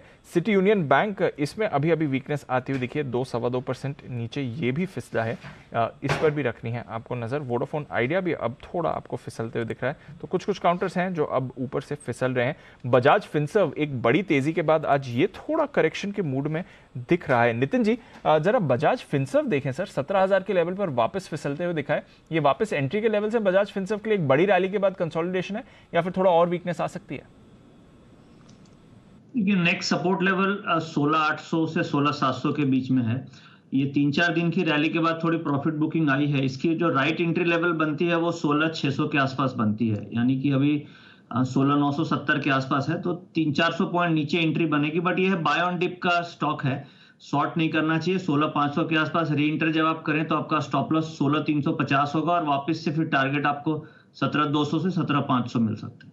तो 17,200 17,500 के टारगेट फिर से आएंगे, शॉर्ट मत करिएगा, अगर और नीचे के लेवल्स मिले तो एंट्री आपको मिल सकती है। श्रीराम ट्रांसपोर्ट फाइनेंस आज इसके लिए भी अच्छा दिन रहा है, 5% ऊपर, रेडार पर आया नहीं थ्रू द डे बट 5% ऊपर बंद हो रहा है। बंसल जी जरा श्रीराम ट्रांसपोर्ट फाइनेंस देखिए सर, कोई क्लोजिंग कमेंट्स इस काउंटर पर? दीपांशु परफेक्ट कैंडिडेट है, बीटीएसटी का चार्ट्स पर एक रिवर्सल देखने को मिल रहा है और यहाँ पे दीपांशु स्टॉप लॉस रखना है, 1360 के नीचे का स्टॉप लॉस लगाना है। पहला टारगेट दीपांशु 1430 1440 के स्तरों का बैठता है तो अच्छा कैंडिडेट है बीटीएसटी के लिए, शॉर्ट टर्म के लिए। श्रीराम ट्रांसपोर्ट फाइनेंस पर खरीदारी की राय है। श्रीराम ट्रांसपोर्ट फाइनेंस इस पर रखिएगा नजर, थोड़ा एक्शन भी काउंटर भी आपको आते हुए दिख रहा है। अंबुजा सीमेंट 55 लाख शेयर्स के और कई सौदे होते हुए दिख रहे हैं। आई थिंक जब शो की शुरुआत हो रही थी 2 बजे तो 24-24.5 लाख शेयर्स के सौदे तब भी आपने देखे थे, वहां से अब देखिए 55 लाख शेयर्स के कई और सौदे होते हुए दिख रहे हैं। तो बड़ी डील्स हो रही हैं। वैसे भी ऑफकोर्स ओपन ऑफर तो इसमें चल ही रहा है बट बड़ा एक्शन हो रहा है। आई थिंक 1-2 दिन पहले कुछ फंड एक्शन भी होता है, मॉर्गन स्टैनली की तरफ से अगर मुझे याद है सही, यहाँ पर थोड़े शेयर्स की खरीदारी भी हुई थी। तो अंबुजा वापस फोकस में आ रहा है। ऑफकोर्स अंबुजा एसीसी यही काउंटर्स हैं जहाँ पर ओपन ऑफर भी चल रहा है। है और लगातार बाजार के रेडार पर है। पूरा सीमेंट पैक ही आपको बाजार के रेडार पर दिख रहा है। आइए फिर क्लोजिंग की तरफ बढ़ते हैं। अपोलो हॉस्पिटल्स आपके लिए निफ्टी का टॉप गेनर है 3% की तेजी के साथ। भारतीय एयरटेल में अच्छी खरीदारी रही, 2-2.5% ऊपर। एनटीपीसी आज ओपनिंग से ही एक्टिव रहा है और 2% ऊपर बंद हो रहा है। Shree cement, Tata steel, SBI life, Cipla, Reliance industries, Grasim, Hero Moto, doctor Reddy's power grid, JSW steel, coal India और हिंडाल्को, यहां पर आपने खरीदारी देखी। ब्रेथ ठीक ठाक थी, थोड़े गिरने वाले स्टॉक्स ज़्यादा थे, but end of the day अगर देखेंगे तो कोई ऐसी बड़ी गिरावट किसी काउंटर में नहीं आई। टॉप लूजर आपका है टाटा कंज्यूमर 2%, 2.5% नीचे। बजाज फिनसर्व, बजाज फाइनेंस में 2% की गिरावट रही। कोटक बैंक आज थोड़ा कमजोर दिखा। एचडीएफसी बैंक से भी बाजार को सहारा नहीं मिला। एचडीएफसी लिमिटेड और एसबीआई भी थोड़े वीक थे। आईटीसी कहीं नहीं गया। मारुति सुजुकी में थोड़ी परेशानी रही। HUL bank, Bajaj finance, Kotak bank, Britannia, Asian paints, Nestle और एलएनटी, ये कुछ और काउंटर्स हैं जहां पर वीकनेस की। इन्फोसिस भी कुछ खास एक्शन नहीं दिखाता हुआ। वायदा कारोबार की तरफ आइए। बड़ा उछाल अपोलो टायर्स 7% ऊपर आज सुबह जो जेपी मॉर्गन की बुलिश रिपोर्ट आई। अंबुजा, एसीसी दोनों में बढ़िया खरीदारी थी। रैमको सीमेंट थोड़ा पॉजिटिव होते हुए आपको दिख रहा था। टाटा पावर वापस 250 के करीब आ रहा है ये counter. PNB top gaining banking counter था ये आज का। इसके साथ ही पीएफसी, आरईसी, सेल, एमएनएम finance, Jubilant food, ABB, Godrej consumer, Astral, TVS motors, SBI card जिसके बारे में हम कह रहे थे कंजम्पशन एक्सपेंडिचर अब आगे जब बढ़ेगा तो इसे बड़ा फायदा हो सकता है। भारत फोर्ज में अच्छी खरीदारी आपने देखी है। वेदांता जिस पर सुमित जी की कॉल आए। टॉरेंट पावर भी आज काफ़ी एक्टिव रहा। इसके साथ ही कोरोमंडल, एक्साइड एक बार फिर से इसमें अच्छी तेजी रही। एसआरएफ और कमिंस, मनापुरम जहां पर आज बोफा के बड़े टारगेट्स आए, ये भी पॉजिटिव दिख रहा है। गिरावट गेल ऑफ कोर्स ये एडजस्टमेंट था, गिरावट नहीं है। एक्स बोनस हुआ है ये काउंटर। आईसीआईसीआई लोम्बार्ड ये 3.5% नीचे था। City Union Bank, Samvardhana Motherson, PI Industries, IDFC First Bank, Federal Bank, Info Edge, Colgate, Vodafone, Tata Communications, Intellect Design and of course Delta Corp, यहां पर आपने थोड़ी वीकनेस देखी है। कैश मार्केट की तरफ आइए और कई सारे कैश काउंटर्स भी थे जहां पर आपने बड़ा एक्शन बनते हुए देखा है। खरीदारी की तरफ स्पेशली अगर आप बात करें, श्री रेणुका शुगर्स 8% ऊपर, गुजरात एल्कलीज 8% ऊपर, जीएमएम फॉडलर, ईसैब इंडिया 8% की तेजी यहां पर। सेंट्रल बैंक, कल्पतरु पावर जो सुबह इन्होंने 1350 करोड़ का ऑर्डर दिया था, Varun beverages, brigade enterprises, NLC India, Crompton Greaves, Wockhardt, साथ ही अदानी पावर और पीएसयू बैंक्स की तरफ में बड़ा एक्शन देखा। टीटीएमएल आज सर्किट फिल्टर कम किया गया, इसका 7% नीचे था। त्रिवेणी टर्बाइन मुनाफा वसूली 6% नीचे। सीसीएल प्रोडक्ट्स में आपने वीकनेस देखी है। पतंजलि फूड्स में आज मुनाफा वसूली आपने देखी है। मजगांव डॉक एक और काउंटर जहां पर मुनाफा वसूली रही और साथ ही एनएचपीसी। तो इंटरेस्टिंग ट्रेंड है। कई सारे एक्टिव कैश काउंटर जो पिछले कुछ दिनों से बड़ा ट्रेंड दिखा रहे थे, आज वहां पर थोड़ा रोटेशन, मुनाफा वसूली आती हुई दिखी। बट ओवरऑल थोड़ा कंसोलिडेशन वाला दिन माना जाएगा स्ट्रीट पर। निफ्टी लगभग सपाट 17,650 के करीब क्लोजिंग दे रहा है और बैंक निफ्टी 125 अंक फिसल कर, बट पीएसयू बैंक्स ने आज अच्छी आउट परफॉर्मेंस दिखाई है। और देखेंगे आज शाम अमेरिकी बाजारों में कैसा एक्शन रहता है। 3 दिन के वीकेंड के बाद डाउ फ्यूचर्स तो फिलहाल क्लोजिंग पर पॉजिटिव एक्शन ही दिखा रहे हैं। अनिल जी, ओके, तो ये है आपके लिए पूरा का पूरा एक्शन भारतीय बाजारों का। आज थोड़ी सी सुस्ती के साथ क्लोजिंग होती हुई दिख रही है बाजारों की। नेचुरली इस तरह का मूड माहौल है। हालांकि ग्लोबल मार्केट से संकेत अच्छे, लेकिन 17,600 700 जो रेंज है बीचों बीच में जाकर बंद हुआ है। और बैंक निफ्टी भी आप देखिए वही 39,700 के आसपास। थोड़ा यूएस के लिए हेज कर दिया कि कुछ एक्शन अगर वैसा हो जाए वहाँ पर तो थोड़ा एकदम सुस्ती वाला मामला है। एवरेज क्लोजिंग भी लगभग वहीं पर आती हुई दिखेगी। विदा लेने का वक्त है। कुणाल जी, राकेश जी और साथ ही चोपड़ा साहब, सिमी जी, नितिन जी, जय ठक्कर साहब, हिमांशु जी और सुमित जी, आप सबका बहुत बहुत धन्यवाद समय देने के लिए। आज कल सुबह आप सबसे होगी फिर मुलाकात। मुझे दीप को इजाज़त दीजिए।